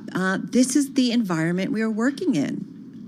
This is the environment we're working in, and it's similar to what we've been talking about going on with the likes of GameStop and Wall Street Bets, although that's a different flavor. So what the story really goes into, and I picked out one penny stock in particular, but this is just one example of what we've been seeing really going on for much of about a month and a half now, where we have seen penny stock trading really just explode. We saw OTC trading in December, more than 1 trillion shares traded. That was the first time in over a decade. These are very, very rare numbers to see, and it just keeps happening. Any day from nowadays, you look at the most active, highly traded shares. And yes, granted, you're going to see more shares of penny stocks traded than an Apple or a Tesla, just due to the dollar value. Right. But this is a new phenomenon. And what I looked at in the story is this one company. It's a green energy company called Blue Sphere. Last Tuesday, it just popped 451%, excuse me, almost out of nowhere. But I wanted to go back and kind of get a sense of what usually goes on before a penny stock goes from obscurity to becoming viral, essentially. And what you see is that on stocks, on sites like StockTwits, on subreddits on Reddit, in Discord chat forums for these subreddits, all of a sudden you see steam really start to build up behind one particular stock, and conversation builds and builds and builds. And one of my favorite exchanges was it was midnight, and two members were just saying that they couldn't sleep because they're waiting. It's a great read and a sign of our time. Sarah, we got to head to the President Biden, in the state dining room, talking about his racial equality agenda. Let's listen in. We face deep racial inequities in America and systemic racism that has plagued our nation for far, far too long. I said that over the course of the past year that the blinders have been taken off the nation, the American people. What many Americans didn't see or had simply refused to see couldn't be ignored any longer. Those 8 minutes and 46 seconds that took George Floyd's life opened the eyes of millions of Americans and millions of people around all over the world. It was the knee on the neck of justice, and it wouldn't be forgotten. It stirred the conscience and of tens of millions of Americans. And in my view, it marked a turning point in this country's attitude toward racial justice. When the six-year-old daughter, Gianna, who I met with when I met with the family, I leaned down to say hi to her, and she said, looked at me, and she said, "Daddy changed the world." That's what Gianna said, his daughter. Daddy changed the world. And I believe she was right. Not because this kind of injustice stopped, it clearly hasn't, but because the ground has shifted, because it's changed minds and mindsets, because it laid the groundwork for progress. COVID-19 has further ripped a path of destruction through every community in America, but no one has been spared. But the devastation in communities of color has been nothing short of stunning. Just look at the numbers. 40% of frontline workers, nurses, first responders, grocery store workers, are Americans of color, and many are still living on the edge. 1 in 10 Black Americans is out of work today. 1 in 11 Latino Americans is out of work today. 1 in 7 households in America, about 1 in 4 Black, 1 in 5 Latino households in America, report that they don't have enough food to eat in the United States of America. Black and Latino Americans are dying of COVID-19 at rates nearly 3 times that of white Americans. And it's not white Americans' fault, but just a fact. And the Americans now know it, especially younger Americans. One of the reasons I'm so optimistic about this nation is that today's generation of young Americans is the most progressive, thoughtful, inclusive generation that America has ever seen. And they are pulling us toward justice in so many ways, forcing us to confront the huge gap in economic inequity between those at the top and everyone else, forcing us to confront the existential crisis of climate, and yes, forcing us to confront systemic racism and white supremacy. It's just been weeks since all of America witnessed a group of thugs, insurrectionists, a political extremist, and white supremacists violently attack the capital of our democracy. And so now's the time to act. It's time to act because that's what the faith and morality call us to do. Across nearly every faith, the same principles hold. We're all God's children. We should treat each other as we would like to be treated ourselves. And this is time to act, and this time to act is because it's what the core values of this nation call us to do. And I believe the vast majority of Americans, Democrats, Republicans, and Independents, share these values and want us to act as well. We have never fully lived up to the founding principles of this nation, to state the obvious, that all people are created equal and have a right to be treated equally throughout their lives. And it's time to act now, not only because it's the right thing to do, but because if we do, we'll all be better off for it. For too long, we've allowed a narrow, cramped view of the promise of this nation to fester. You know, we've bought the view that America is a zero-sum game in many cases. If you succeed, I fail. If you get ahead, I fall behind. If you get the job, I lose mine. Maybe worst of all, if I hold you down, I lift myself up. We've lost sight of what President Kennedy told us when he said, "A rising tide lifts all boats."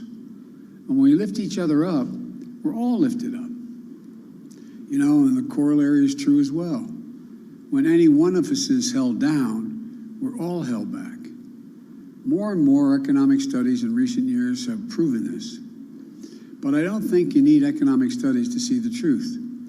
Just imagine if instead of consigning millions of American children to under-resourced schools, we gave each and every 3-4-year-old child a chance to learn, to go to school, not daycare, school, and grow, and thrive in school. And throughout, when they've done that, the places have been done, it shows they have an exponentially greater chance of going all the way through 12 years of school and doing it well. But you know, does anyone in this whole nation think we're not all better off if that were to happen? Just imagine if instead of denying millions of Americans the ability to own a home and build generational wealth, we made it possible for them to buy a home, their first home, and began to build equity to provide for their families and send their children off to school. Does anyone doubt that the whole nation would be better off? Just imagine, instead of denying millions of young entrepreneurs the ability to access capital, we made it possible to take their dream to market, create jobs, reinvest in their own communities. Does anyone doubt this whole nation wouldn't be better off? Just imagine if more incredibly creative and innovative, how much more creative and innovative we'd be if this nation held the historic black colleges and universities to the same opportunities and minority-serving institutions that had the same funding and resources of public universities to compete for jobs in industries of the future.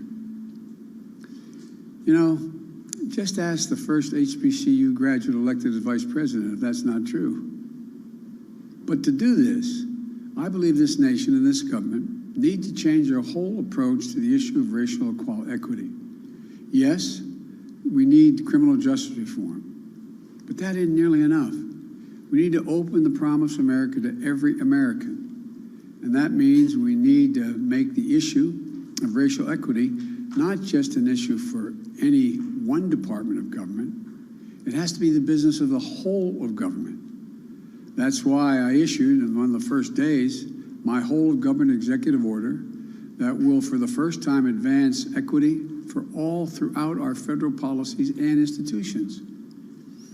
It focuses on the full range of communities who have been long underserved and overlooked.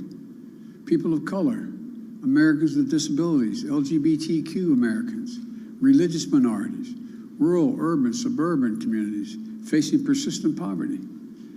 And I've asked Ambassador Susan Rice to lead the administration's charge through the White House and Domestic Policy Council because I know she'll see it through. Every White House component and every agency will be involved in this work because advancing equity has to be everyone's job. Today, I'll be shortly signing an additional package of executive actions to continue this vital work. Housing, for example. Housing is a right in America, and home ownership is an essential tool to wealth creation and to be passed down to generations. Today, I'm directing the Department of Housing and Urban Affairs and Urban Development to redress the historical racism in federal housing policies. Today, I'm directing the federal agency to reinvigorate the consultation process with Indian tribes. Respect for tribal sovereignty will be a cornerstone of our engaging with Native American communities. This builds on the work we did last week to expand tribes' access to the Strategic National Stockpile for the first time, to ensure they receive help from the Federal Emergency Management Agency, FEMA, to fight this pandemic. Today, I'm directing federal agencies to combat resurgence of xenophobia, particularly against Asian Americans and Pacific Islanders that we've seen skyrocket during this pandemic. This is unacceptable, and it's un-American. I've asked the Department of Justice to strengthen its partnership with the Asian American and Pacific Islander community to prevent those hate crimes. I've also asked the Department of Health and Human Services to put out best practices for combating xenophobia in our national response to COVID. Look, in the weeks ahead, I'll be reaffirming the federal government's commitment to diversity, equity, and inclusion and accessibility, building on the work we started in the Obama-Biden administration. That's why I'm rescinding the previous administration's harmful ban on diversity and sensitivity training and abolish the offensive counterfactual 1776 Commission. Unity and healing must begin with understanding and truth, not ignorance and lies. Today, I'm also issuing an executive order that will ultimately end the Justice Department's use of private prisons, an industry that houses pretrial detainees and federal prisoners. The executive order directs the Attorney General to decline to renew contracts with privately operated criminal facilities, a step we started to take at the end of the Obama administration and was reversed under the previous administration. This is the first step to stop corporation from profiting off of incarceration that is less humane and less safe, as the studies show. And it is just the beginning of my administration's plan to address systemic problems in our criminal justice system. Here's another thing we need to do. We need to restore and expand the Voting Rights Act, named after our dear friend John Lewis, and continue to fight back against laws that many states are engaged in to suppress the right to vote while expanding access to the ballot box for all eligible voters. Because here's the deal, and I'll close with this.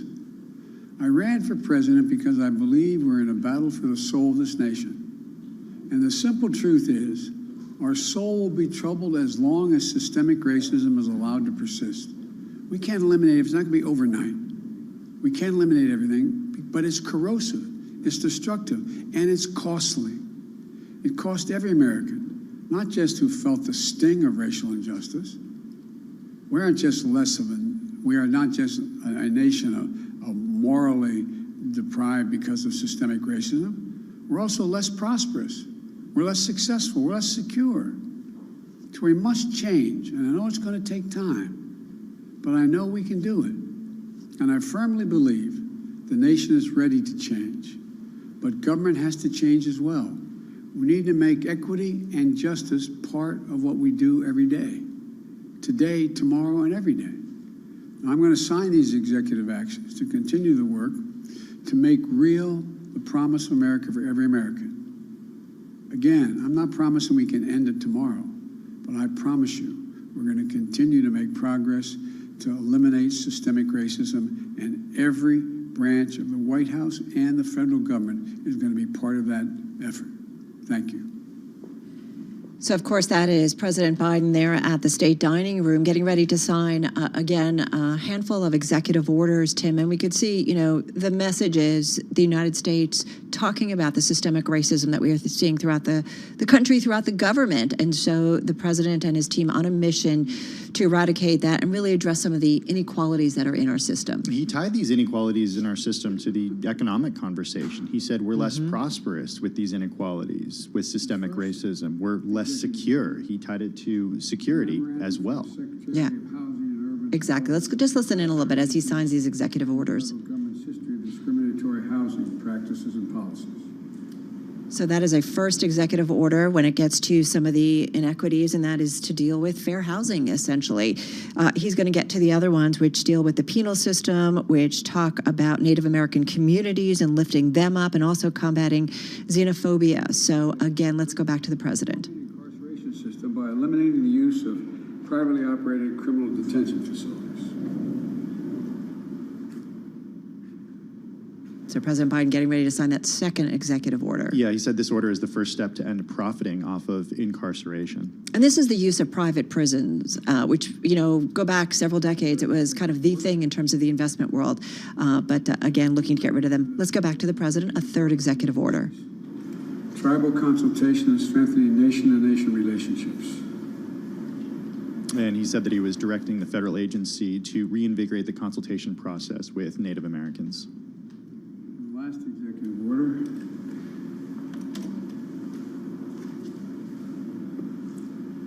is condemning and combating racism, xenophobia, and intolerance against Asian Americans and Pacific Islanders in the United States. So again, that looks like the fourth executive order that the president is signing. Again, this one has to do with combating xenophobia against Asian Americans and Pacific Islanders. And we've seen that certainly come out during the pandemic. Thank you. Mr. President, what you talking to Vladimir Putin about? You. Getting a quick question about President Putin, because we did hear today that he did hold his first phone conversation with President Putin and the members of the press community trying to say, like, hey, what'd you talk about? And he's like, yeah, he sends his regards. He had a marked departure from yesterday where he took many questions after signing those executive orders. Yeah, it was a pretty comprehensive news conference yesterday, and I think some people were saying that maybe we needed to hear a little bit more from the president about in terms of his intentions and taking questions about so much that is facing our world. Again, today, these executive orders very much focused on equalities and inequities in our society, racial inequality, and really saying he's on a mission, putting Susan Rice, which is a member of his team, who's going to, I think, lead this effort going forward. So again, kind of laying out the initiatives we heard on the campaign trail, but obviously putting the talk into action now. Yeah, and the last thing I'll say, Carol, is that he started this talking about how the way that minority communities in the United States have been disproportionately affected by the COVID-19 pandemic, not just economically, but from a health perspective too, citing the fact that Black and Latino Americans are dying of COVID-19 at a rate that's 3 times that of white Americans. Right. It's one of the major topics that we've talked about throughout the pandemic in terms of the inequities, who really feels the impact of it. Let's get to our guest. We check in on the virus every day. And joining us right now is Dr. Kevin Tracy, President and CEO at Feinstein Institutes for Medical Research. It's the research arm of Northwell Health, which is the largest healthcare provider and private employer in New York State. He's also professor of molecular medicine and neurosurgery. He's on the phone in Manhasset. We're going to have a couple of minutes, Dr. Tracy, and then we'll come back and talk some more. But, just to hear the president talk about some of the inequities, and we've seen them laid bare by the virus. What's your reaction to that in terms of what the president is trying to do here? The virus has been brutal to those in lower income neighborhoods, multiple housing units, and to the elderly. And there's an enormous opportunity to double down in what has to be done to vaccinating those populations, as well as looking at new therapies that we're going to continue to need even after the vaccines have been given out. Dr. Tracy, we're seeing some conflicting news, right? We're seeing lockdowns and restrictions being, I shouldn't say lockdowns, but restrictions being lifted in certain parts of the country right now, California, New York. Well, at the same time, new strains are being discovered in multiple places. What's the right approach here for local states to take? The right approach is to follow the masking of all individuals, maintaining social distancing and hand washing, and to focus on a coordinated deployment of the vaccine as soon as the supplies are available. That's the science-based approach. Well, and it's interesting, too, I think we're getting back to that core, and certainly Dr. Fauci has been impressing that, the importance of, Tim, we saw it certainly, I feel like over the weekend or since the new administration has come in, you can almost see some relief among Dr. Fauci, just being able to focus on the medicine, the science. He's more relaxed. He definitely does. He definitely does. And listen, the science kind of reveals all in terms of what we need to do. Yeah, it really does. Dr. Tracy, we only have about 15 seconds left, but give us an idea of what you want to focus on when we come back. I'd like to talk briefly about the importance of investing in research to prevent, one, the complications of people who are going to continue to get sick even after the vaccine's available, and 2, being ready for the next pandemic. Yeah, because the next pandemic, already thinking about that. Yeah, exactly. The virus and hunters that are out there are saying, listen, folks, there's more out there, and we need to deal with them. We're going to come back with Dr. Kevin Tracy, President and CEO at the Feinstein Institutes for Medical Research, and we'll continue, because I do think that whole idea of we never thought this could happen. It happened, and most say there's more to come. Yeah, I mean, look at the way the globalization, global flights. It's sort of confusing that it's been 100 years since the last pandemic.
Broadcasting live to New York, Bloomberg 1130. To Washington, D.C., Bloomberg 99.1. To Boston, Bloomberg 106.1. To San Francisco, Bloomberg 960. To the country, Sirius XM Channel 119. And around the globe, the Bloomberg Business app and BloombergRadio.com. This is Bloomberg Business Week.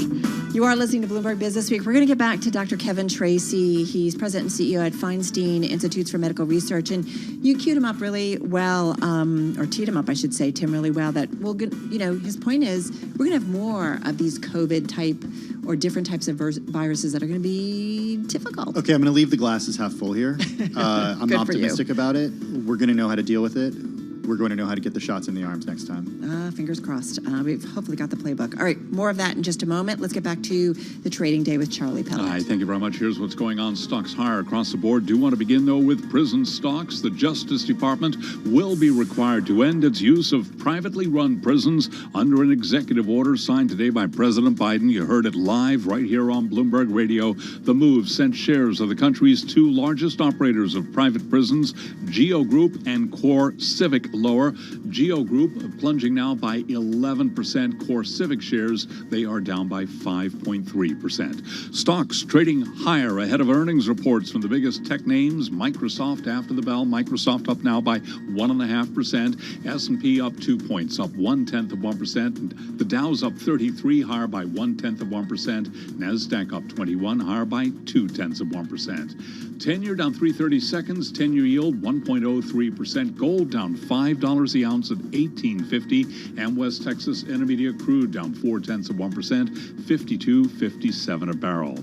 The S&P struggling though to gain traction, weighed down by worries over new coronavirus variants. Pfizer CEO Albert Bourla says the drug maker will be able to supply the U.S. with 200 million COVID-19 vaccine doses by the end of May, 2 months sooner than previously expected. Among some of the drug names now, Pfizer shares up 0.4%, BioNTech down 2.3%, AstraZeneca up 0.9%, Moderna shares up now by 3.6%. In the U.S., the big concern, speeding up the rollout of vaccines. Dr. Amish Adalja is senior scholar at the Johns Hopkins Center for Health Security. We have to go much faster if we're going to stay ahead of these variants, stay ahead of this fast-spreading pandemic.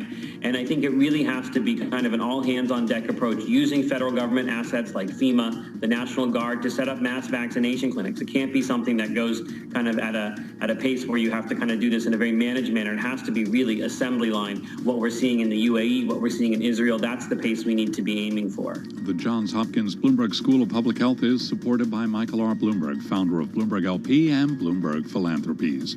Recapping stocks higher ahead of earnings, S&P up 2, a gain of 0.1%. I'm Charlie Pellet. That is a Bloomberg Business Flash.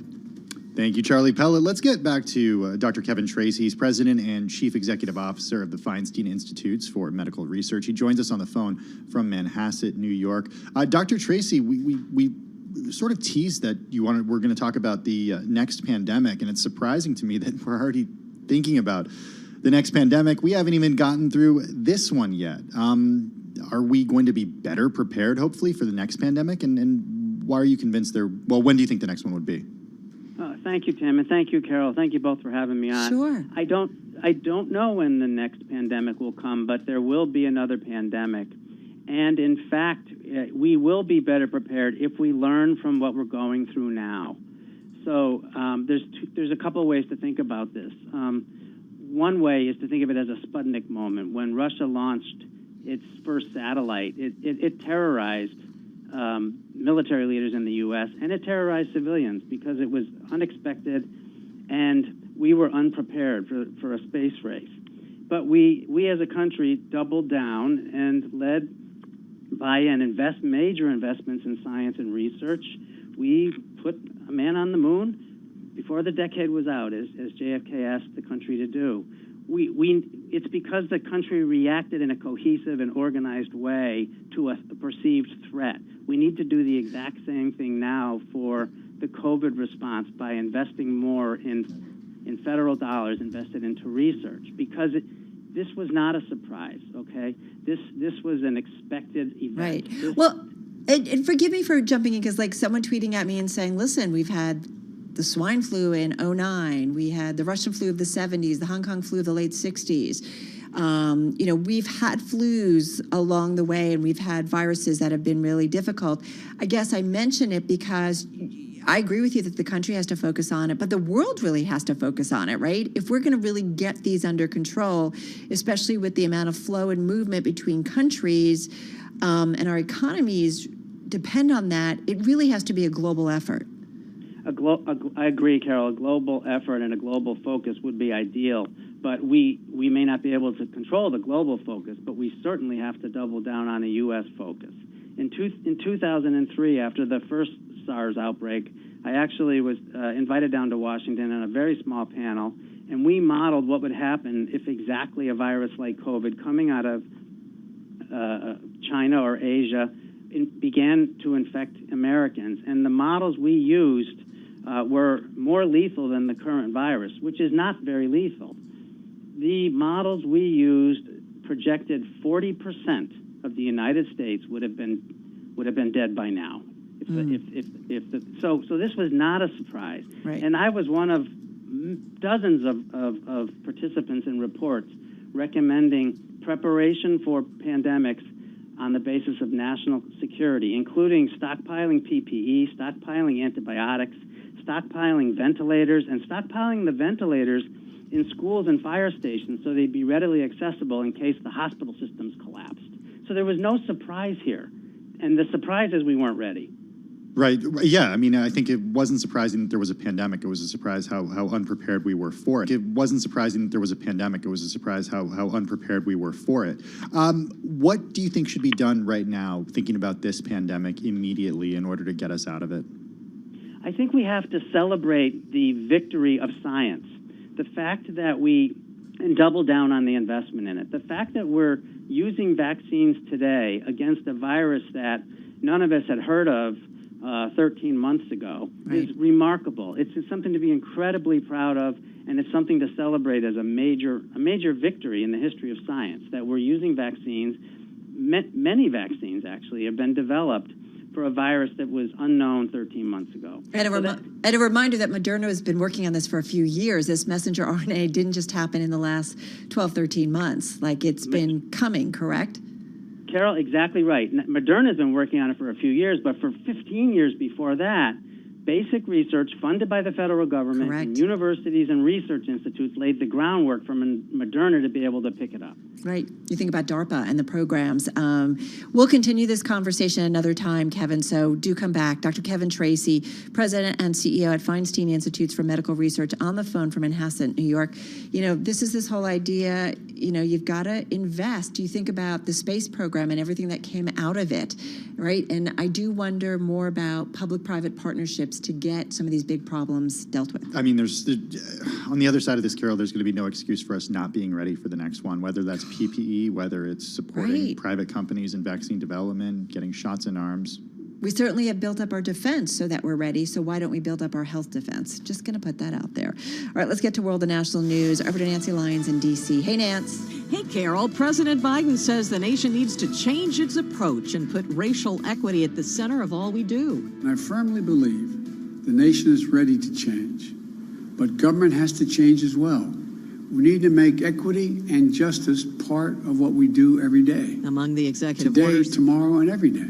Among the executive orders he's signing today is one that would eliminate private prisons, saying it's time to stop profiteering off incarceration. Also today, we learned Biden has talked by phone with Russian President Vladimir Putin and pressed him on renewing an arms accord, and also discussed the hack on computer systems linked to Moscow. Well, broadband internet outages have impacted a huge part of the eastern U.S. today. It's especially difficult for those working from home and needing access to Zoom and Google, which have been impacted.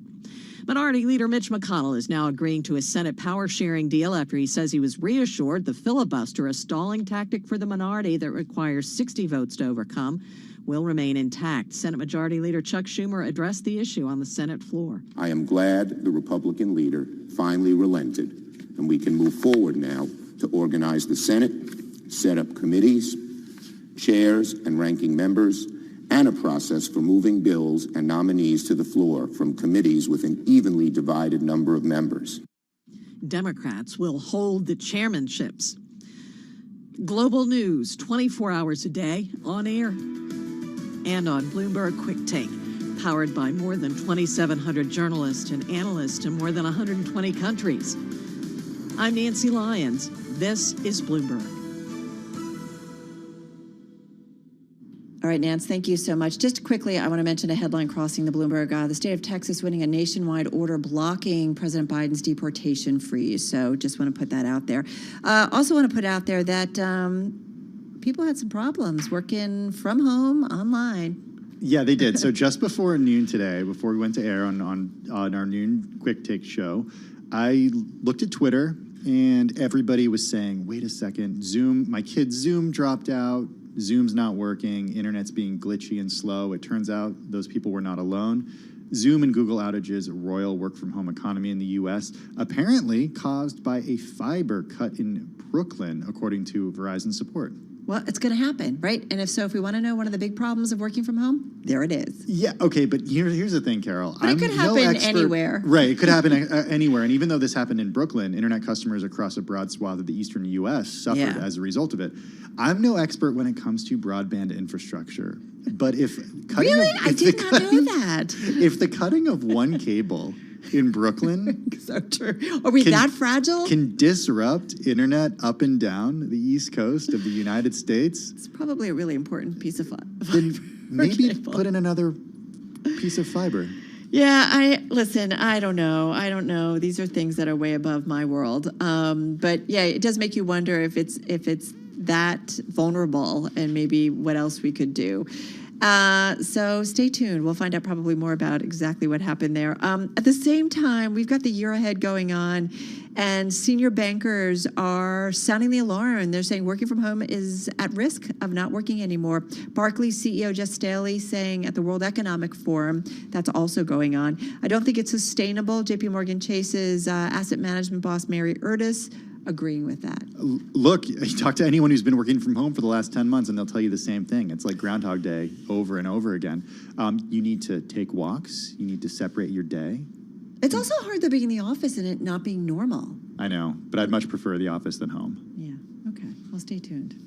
This argument isn't over.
Updates, headlines, and breaking news 24 hours a day at Bloomberg.com, the Bloomberg Business app, and at Bloomberg Quick Take.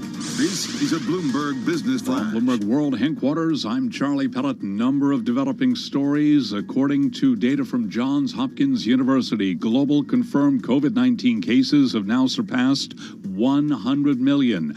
Amazon.com says it is time to raise the federal minimum wage. Amazon shares up 1%. And repeating an earlier headline, Texas has won a nationwide order blocking a Biden deportation freeze. Prison stocks lower right now after President Biden ordered the Justice Department to end the use of private prisons. Geo Group turning lower. Geo Group shares, they are down now by 11.8%, 52-week low. And Core Civic trading lower now by 6.7%. Stocks higher ahead of earnings from the biggest tech companies. We'll be hearing from Microsoft after the bell. S&P up now by a point. Little change. The Dow up 22, up 0.1%. NASDAQ up 16, up 0.1%. 10-year down 2/32. 10-year yield 1.03%. Gold down 0.3%, 18.51 the ounce. West Texas Intermediate crude down 0.4%, 52.54 a barrel. I'm Charlie Pellet. That is a Bloomberg Business Flash. All right, Charlie, thank you so much. So, Tim, we're going to pull on a little bit of history here. We know that the 1920s roared after also going through the country a health pandemic. We remember that. Well, we don't personally remember that, but it's in the history books. It's in the history books, and that's not all. A lot happened in the 1920s, and even 1921 that is eerily similar to what's going on today. Which is exactly what Bloomberg economics editor Peter Coy gets into. He's writing about that for Bloomberg Business Week and wondering whether, we can see the same outcome. Can we get another roaring 20s after the horrible year that was 2020? So Peter joining us on the phone in New Jersey, along with Bloomberg Business Week editor Joel Weber. He's on the Axis line in Brooklyn. I mean, this is great. There are a lot of similarities, Joel, between now and the 1920s. You do wonder, does it play out the same way, though? Yeah, that was sort of been the chatter, and we put it to Peter and did a little bit of a historical analysis to kind of paint a picture of, could we have a repeat? Could these 20s be like those 20s? And Peter, what did you find? What was your conclusion? Probably not. I mean, it would be nice, right? But let me give you the optimistic take, first of all. There have been periods where productivity lagged and then suddenly jumped. And what the reason is that you have some general purpose technologies.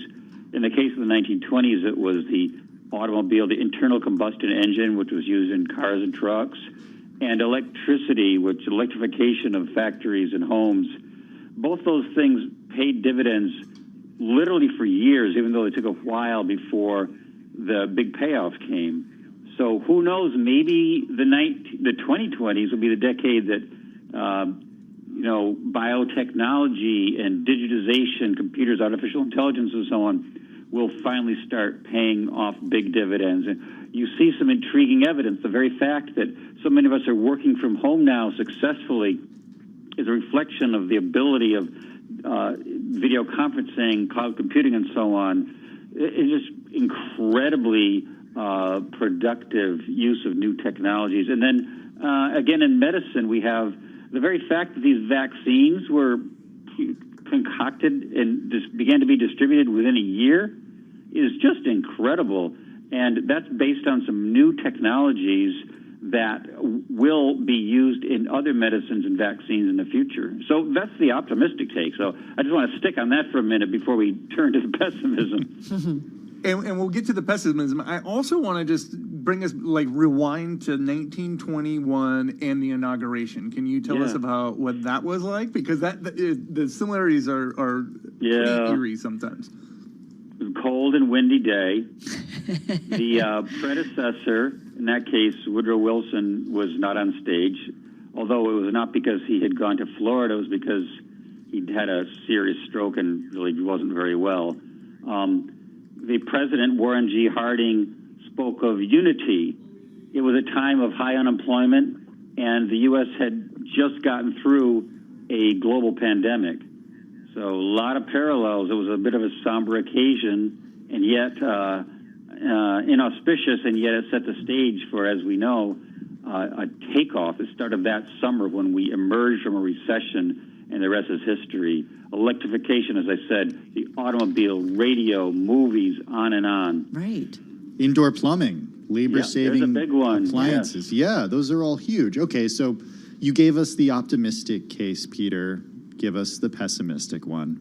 Well, the pessimistic one is that we have been stuck for a while in so-called secular stagnation, which is a term that comes from the 1930s. It's been repurposed for the more recent period, where we have kind of low productivity growth. We have low interest rates. It seems as though there's an excess of savings over desired investment, and that's reflected in extremely low. We have negative real interest rates, real meaning inflation adjusted, out 10 years, which tells you that there's just people are pessimistic about the growth prospects for at least this decade, and we have low growth in the labor force. We have slow improvement in the quality of the labor force measured by education. So a lot of the signs are pointing in the wrong direction. Okay, so Peter, you said, and there is something that Carol said at the top of this segment that I think is worth mentioning here. But I'm curious what you learned as you worked on this story, and maybe one of the things to touch on here is that the 1920s do have this halo, if you will, but it wasn't a great decade for everyone, was it? No. Well, no. Prosperity rose on the whole, but there was increasing polarization.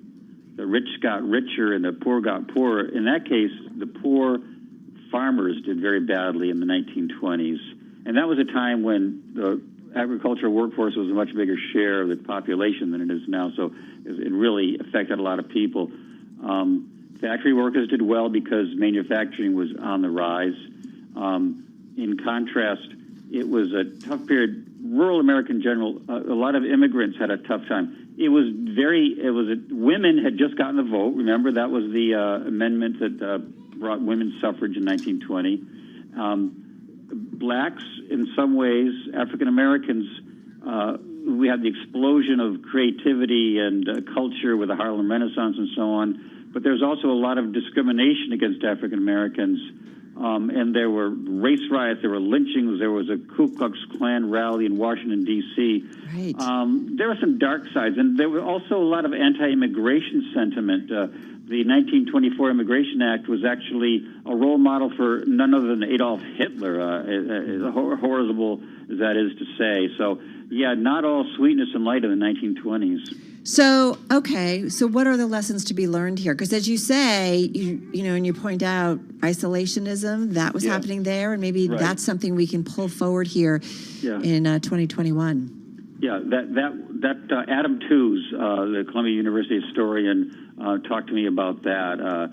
The U.S. having been engaged in World War I, but not having been nearly as affected as the Europeans by it, kind of just said a plague on both your houses. We don't want to be involved in Europe's quarrels. Just leave us alone. We have oceans on both sides of us. We'll be fine on our own. And did not want to join Woodrow Wilson's League of Nations, and did not. And basically, it was a strong isolationist streak, demanding that Europe paid back their debts down to the penny, which created all kinds of problems. And it became clear with the Depression and the World War II that was the wrong way to go, and we learned from that afterward with the creation of institutions like the United Nations, World Health Organization, International Monetary Fund, World Bank. Well, and I think there's something to be said about learning from the past. You often hear those in conversations with leaders, that they go back and read books on other past leaders who've dealt with some stresses to figure it out. I certainly hope so. Fingers crossed. All right, for those of you listening in New York, D.C., and San Francisco, watching on YouTube, Bloomberg Business Week is going to continue. If you're listening on Bloomberg 106.1 in Boston. Bay State Business is coming up next. Tim and I, though, dig into some D.C. news. That's next.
Bloomberg World Headquarters. I'm Charlie Pellet. We move into the final hour of trading on this Tuesday, January 26th. The Dow, the S&P, all advancing ahead of earnings reports from some of the biggest tech names. Right now, we have got Microsoft shares. It reports after the bell. Microsoft up by 1.75%. S&P 500 index, so struggling to gain traction throughout the day, weighed down by worries over new coronavirus variants and hurdles to a fresh aid package.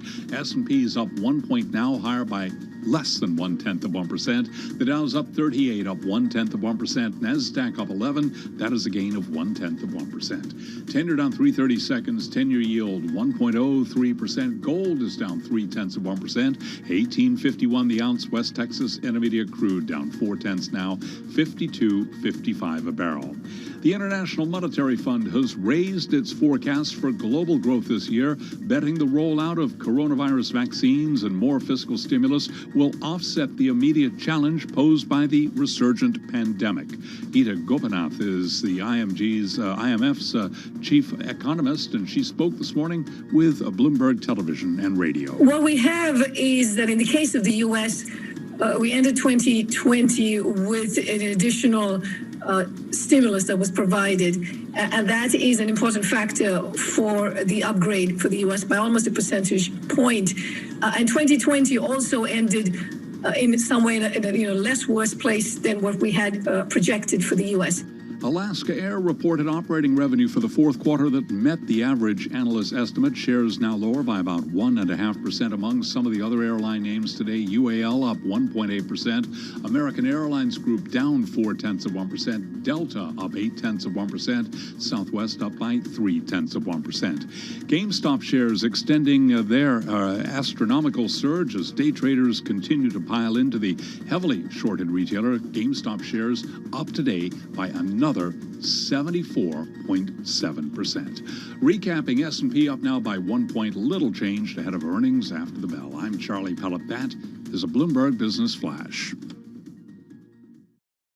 You're listening to Bloomberg Business Week with Carol Masser and Bloomberg Quick Takes Tim Stenovic on Bloomberg Radio.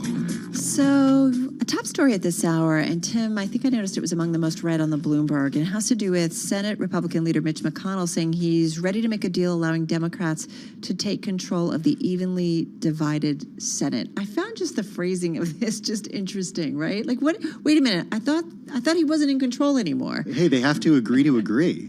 Exactly, and kind of lay out the rules, right, going forward. I just love when you learn a little bit more about the history of our government. Let's get into what this really means with Bloomberg News Senate reporter Stephen Dennis. He joins us right now on the phone from Washington. Steve, good to have you back with us. Walk us through. So what does this actually mean? It basically means that the Senate Democratic majority can start in earnest. You know, before this resolution deal, they still have to finally, read it on the Senate floor, ratify it. They still haven't done that. But once that happens, the Democrats will have the chairmanships, they'll have the gavels, and Schumer will have control of the Senate floor agenda.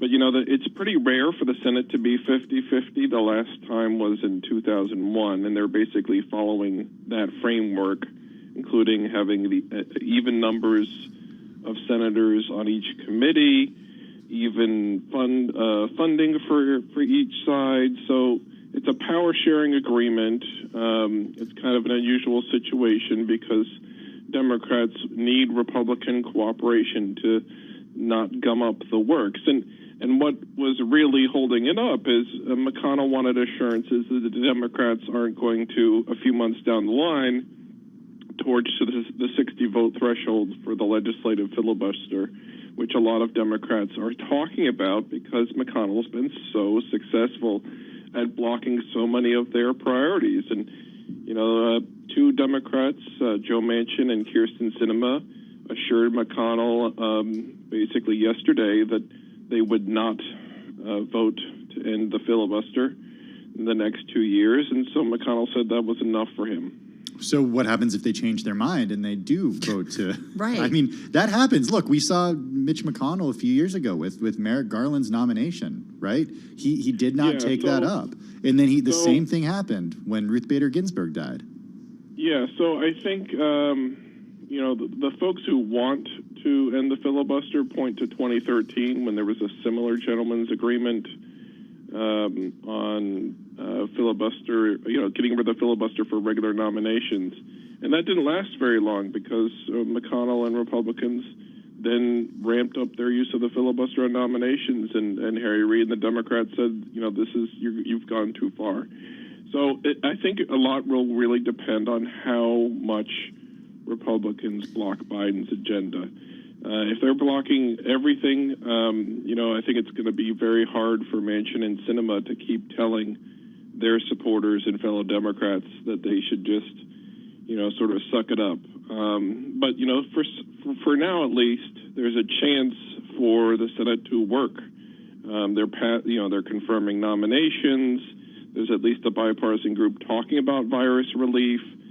But Chuck Schumer is intent on passing some big things and doing it quickly. So he just said to his Senate Democrats at lunch today, hey, be prepared to start the budget reconciliation process next week to do a big virus relief package. Because, frankly, there's very little interest on the side of the Republican senators to do anything expensive right now. So it kind of almost sounds like, I mean, I'm just thinking for those people who aren't thick in the weeds of politics, they're like, wait, why do I need to know this? So it sounds to me, in terms of power, Mitch McConnell and Chuck Schumer are pretty evenly balanced, right? Still in the Senate. Yeah, I mean, I think as long as that filibuster stays in place, the way the rules are now and how they've always been interpreted, there's a whole host of things that are going to be very hard that Biden has talked about on the campaign trail that Democrats really want to do. It's going to be very hard to pass. Things like voting rights, parts of immigration, all kinds of rules and regulations that they want to do that just aren't going to fit in this budget reconciliation rubric. And so, you know, I think that that's going to be something that Democrats are just going to probably be, you know, just upset at McConnell about, but they're not going to be able to force his hand as long as, you know, Manchin and Sinema maintain their stance. So is the takeaway here that it's a moderate agenda that will get through because of the new rules and the makeup of the Senate? I think, you know, on things that aren't related to the budget or, you know, climate type taxes and spending, it'll force some moderation. You know, you're probably not going to get a huge gun control package, for example. That's easily filibusterable. But on things that are like the virus relief, Chuck Schumer wants to do a big climate peace and reconciliation. I think these reconciliation packages could be some of the most significant, you know, laws ever passed by Congress, trillions of dollars at stake. So on the one hand, yes, there will be some moderation. On the other hand, there are still huge ambitions and stuff that you can do with 50 votes. And that's going to, you know, basically soak up the next month and a half on virus relief and probably the next several months after that on a bigger, ginormous year-end type package. Hey, just got 30 seconds, Steve, left here. What does it mean for impeachment? Yeah, so impeachment, they basically are voting right now on whether to dismiss the case. And that's going to tell us a lot about whether there's any chance at all that Trump gets convicted. So if 17 Republicans vote to hear the case and the rest of the case, then that's a pretty good sign that there's still at least a tiny chance that he gets convicted, that they ultimately would do that. But I think, you know, we're watching intently to see what that final number is. You know, so far only a handful of Republicans have really criticized the president and talked about it being an impeachable offense. So it could be over today? It won't be over. It takes a simple majority to continue. So they'll definitely still have a trial. There are enough Republicans who say we should have a trial. Got it. But you need 67 to convict. All right, good to know. Steve, thank you so much. Steve Dennis, who covers the Senate for us here at Bloomberg. Let's get to World and National with Nancy Lyons. Hey, Nance. Hey, Carol. President Biden wants to improve racial equity, including combating discrimination in housing policies. and ending the use of private prisons. He says it's something we all need to work on. We need to open the promise of America to every American. And that means we need to make the issue of racial equity not just an issue for any one department of government. It has to be the business of the whole of government. Janet Yellen is now the U.S. Treasury Secretary. I, Janet Yellen, do solemnly swear that I will support and defend the Constitution. Yellen will be in charge of tax policy and government spending and will also help negotiate the COVID relief package with lawmakers. Also taking an oath today, senators who have promised impartial justice in Donald Trump's second impeachment trial. Republican Senator Rand Paul says he'll force a vote on whether the trial of a former president is even allowed under the Constitution. Well, despite a pandemic-related reduction in vehicle traffic, speeding-related accidents were on the rise last year. Pamela Fisher of the Governor's Highway Safety Association says drivers have unfortunately let their guard down. Fewer cars on the road, you should have fewer crashes, but the behaviors that were happening out there, people were seeing open highway, open roadways, local roads as well, not just on highways, and they were driving at really crazy speeds and engaging in other unsafe behaviors. She says teen drivers made up a disproportionate number of speeding-related fatalities last year. Global news 24 hours a day on air and on Bloomberg Quick Take, powered by more than 2,700 journalists and analysts in more than 120 countries. I'm Nancy Lyons. All right, Nance, thank you so much. Carol Master along with Tim Stanovic. This is among our most read stories on the Bloomberg. It has to do with Leon Black, and the headline on it is what Leon Black got for paying Jeffrey Epstein $158 million.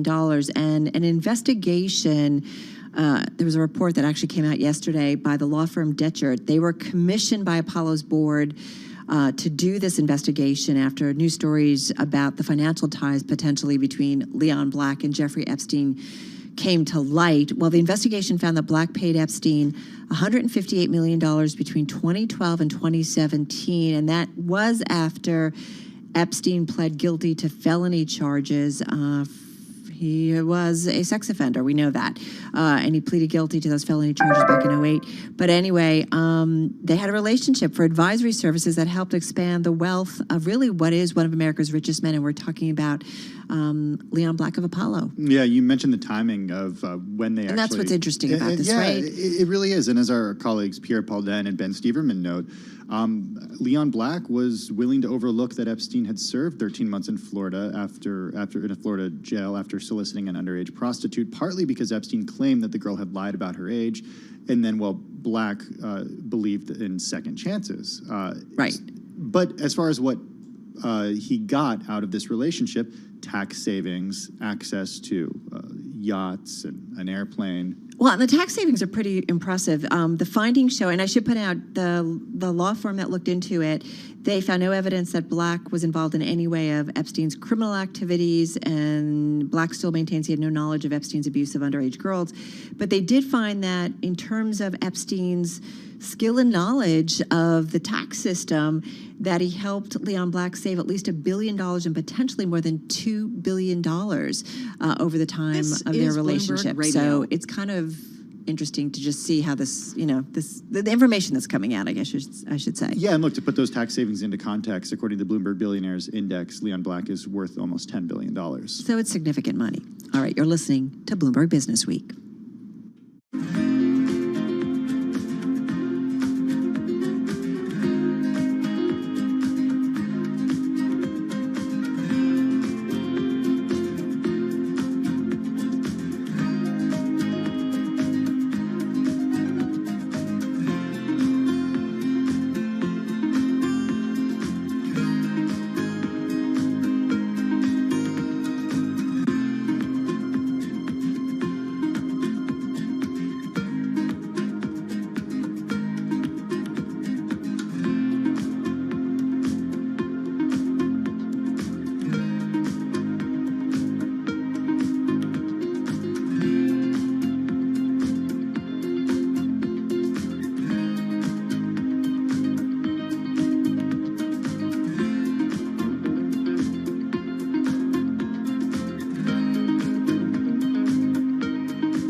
markets, headlines, and breaking news 24 hours a day at Bloomberg.com, the Bloomberg Business app, and at Bloomberg Quick Take. This is a Bloomberg Business Flash. From Bloomberg World Headquarters, I'm Charlie Pellet. Verizon says that internet service issue throughout the northeast part of the country has been resolved, have been causing problems for a lot of people working from home. Let's head right over to the First Word breaking news desk for today's afternoon call. And here is Bill Maloney. And good afternoon, Charlie. The main U.S. averages are somewhat quiet right now, with the Dow currently up 37 points. S&Ps are up 3. NASDAQ is higher by 20. The U.S. 10-year yield at 1.04%. Gold is a little changed. Transports drop 156 points.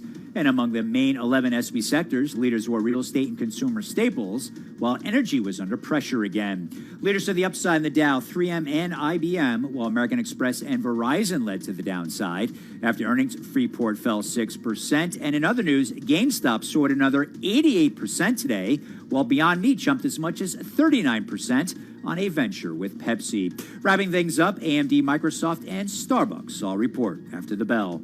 Live from the First Word Breaking News Desk, I'm Bill Maloney. Charlie. Okay, we thank you very much, Bill. We'll be all over those headlines as they break. 2 additional headlines to pass along to you. New York reporting 11,064 new virus cases. That, according to Governor Cuomo, New York's COVID-19 cases up 1%. That is in line with the 7-day average of 1%. To hear live breaking news over your Bloomberg, type Squawk, SQUAWK on your terminal. I'm Charlie Pellet. That is a Bloomberg Business Flash. All right, Charlie, thank you so much. So, Tim, we know one of the hardest hit industries by the pandemic, anything to do with travel, and within that, big time, hit really hard is the cruise industry. Yeah, I mean, remember back to the early days of the pandemic, and there were the reports of the cruise ships that were essentially stranded off the coast in certain areas because they had COVID outbreaks on them. It was really, really difficult. So at the year ahead, the Bloomberg event virtually we're holding, I caught up with the Carnival CEO, Arnold Donald, and we talked about a lot of things, including how they're managing through the pandemic and what cruising's going to look like in the future. Check it out. It's been a tough time. It's a very difficult time for travel and leisure, and obviously difficult time for cruise. You know, we voluntarily paused way back in March of 2020, and here we are in January of 21, and we're still not sailing. We've had a few sailings over in Europe, but, you know, very limited basis. So, you know, to have a business with no revenue for such an extended period of time, and a significant burn rate, because obviously we have to keep our ships operational. You can't set these ships up. They're not airplanes. You can't just put them in a hangar. You have to continue to operate them. And so it's been very challenging. On the other hand, the company's proven its resilience. Our people have been fantastic. We have raised over $19 billion of capital in the past few months, all virtually, nobody in an office, not our people, not the investors, not the bankers, not the lawyers. And so some extraordinary things have happened. Plus, we got 90,000 crew members, Carol, back home at a time when there were no flights. There were, you know, borders were closed, et cetera. So that was a major ordeal, not to mention in the early days, 250,000 guests plus as well. Hey, what I wanted to ask you, Arnold, because I feel like go back a year ago, you folks, Carnival, the cruise industry, was seeing, I think, the depth of the magnitude, the seriousness of what this virus was about, right? You were seeing it. Certainly, you had passengers on the ship. You had employees you had to deal with. I just feel like you guys got an earlier window into how serious this could be. Do you feel like that there's any early windows that you are seeing right now that maybe the rest of the world is not? Yeah, I don't know if we really had an earlier window, but clearly we were impacted because when countries closed their borders, we had ships at sea because this was evolving. Nobody understood it. People were shutting down, and we had to get people home. So that was a major episode for us. And maybe that's what I mean. And maybe that's what I mean is that you guys really felt the impact pretty quickly, pretty swiftly before a lot of other folks did and a lot of other industries did. I think our return, unfortunately, is probably going to be slower than others. And it's because we have so many. If you take a cruise, you go somewhere. So everyone talks about CDC, which, of course, is critically important in terms of having, the confidence of CDC for us to sail. But we have to go to destinations. Those destinations have to feel comfortable. And we're not going to be able to start all at once. We're going to have to stagger our start. We'll start with a few ships at a time, et cetera. And so we'll be slower coming back but we will come back. And depending when is in the best interest of public health, to sail here in the U.S. and elsewhere in the world, we're cautiously optimistic, hopeful that we could have nearly all the fleet back sailing by the end of the year. But obviously, hotels and schools and other places where there is congregation of people are already happening. And so, they're kind of in front of us in terms of being able to see when things are coming back to normal. Right. And just recently, I think on Friday and then also Monday, you guys announced extending some of your pauses on your departures in the United States. So do me a favor, Arnold, take me to, your first U.S. departure post-COVID. What does it look like? And when do you, fingers crossed, when do you think it might be? Yeah, well, those are great answers. Great questions I'd love to have the answers to. But the reality is, what it's going to look like is, obviously there's going to be enhanced protocols on board, health protocols, because in this time frame, even with the advent of vaccines, even with the acceleration of low-cost, rapid, more accurate testing, even with the advancement of treatments, COVID is still out there and about and still impacting people. And so we're going to have elevated protocols for a period of time. Physical distancing. What does that look? What does that look like? Yeah. Yeah. And the good news is we've done it now in Italy and Germany, for example. And so the guests, they have a great experience, but they are wearing masks. There is an intention of physical distancing. It looks like when you go to the grocery store, wherever you go now, and there's a little spot on the floor that says, stand 6 feet behind the person in front of you or something. But it'll still be a cruise. People will still be experiencing new places and new people and new destinations.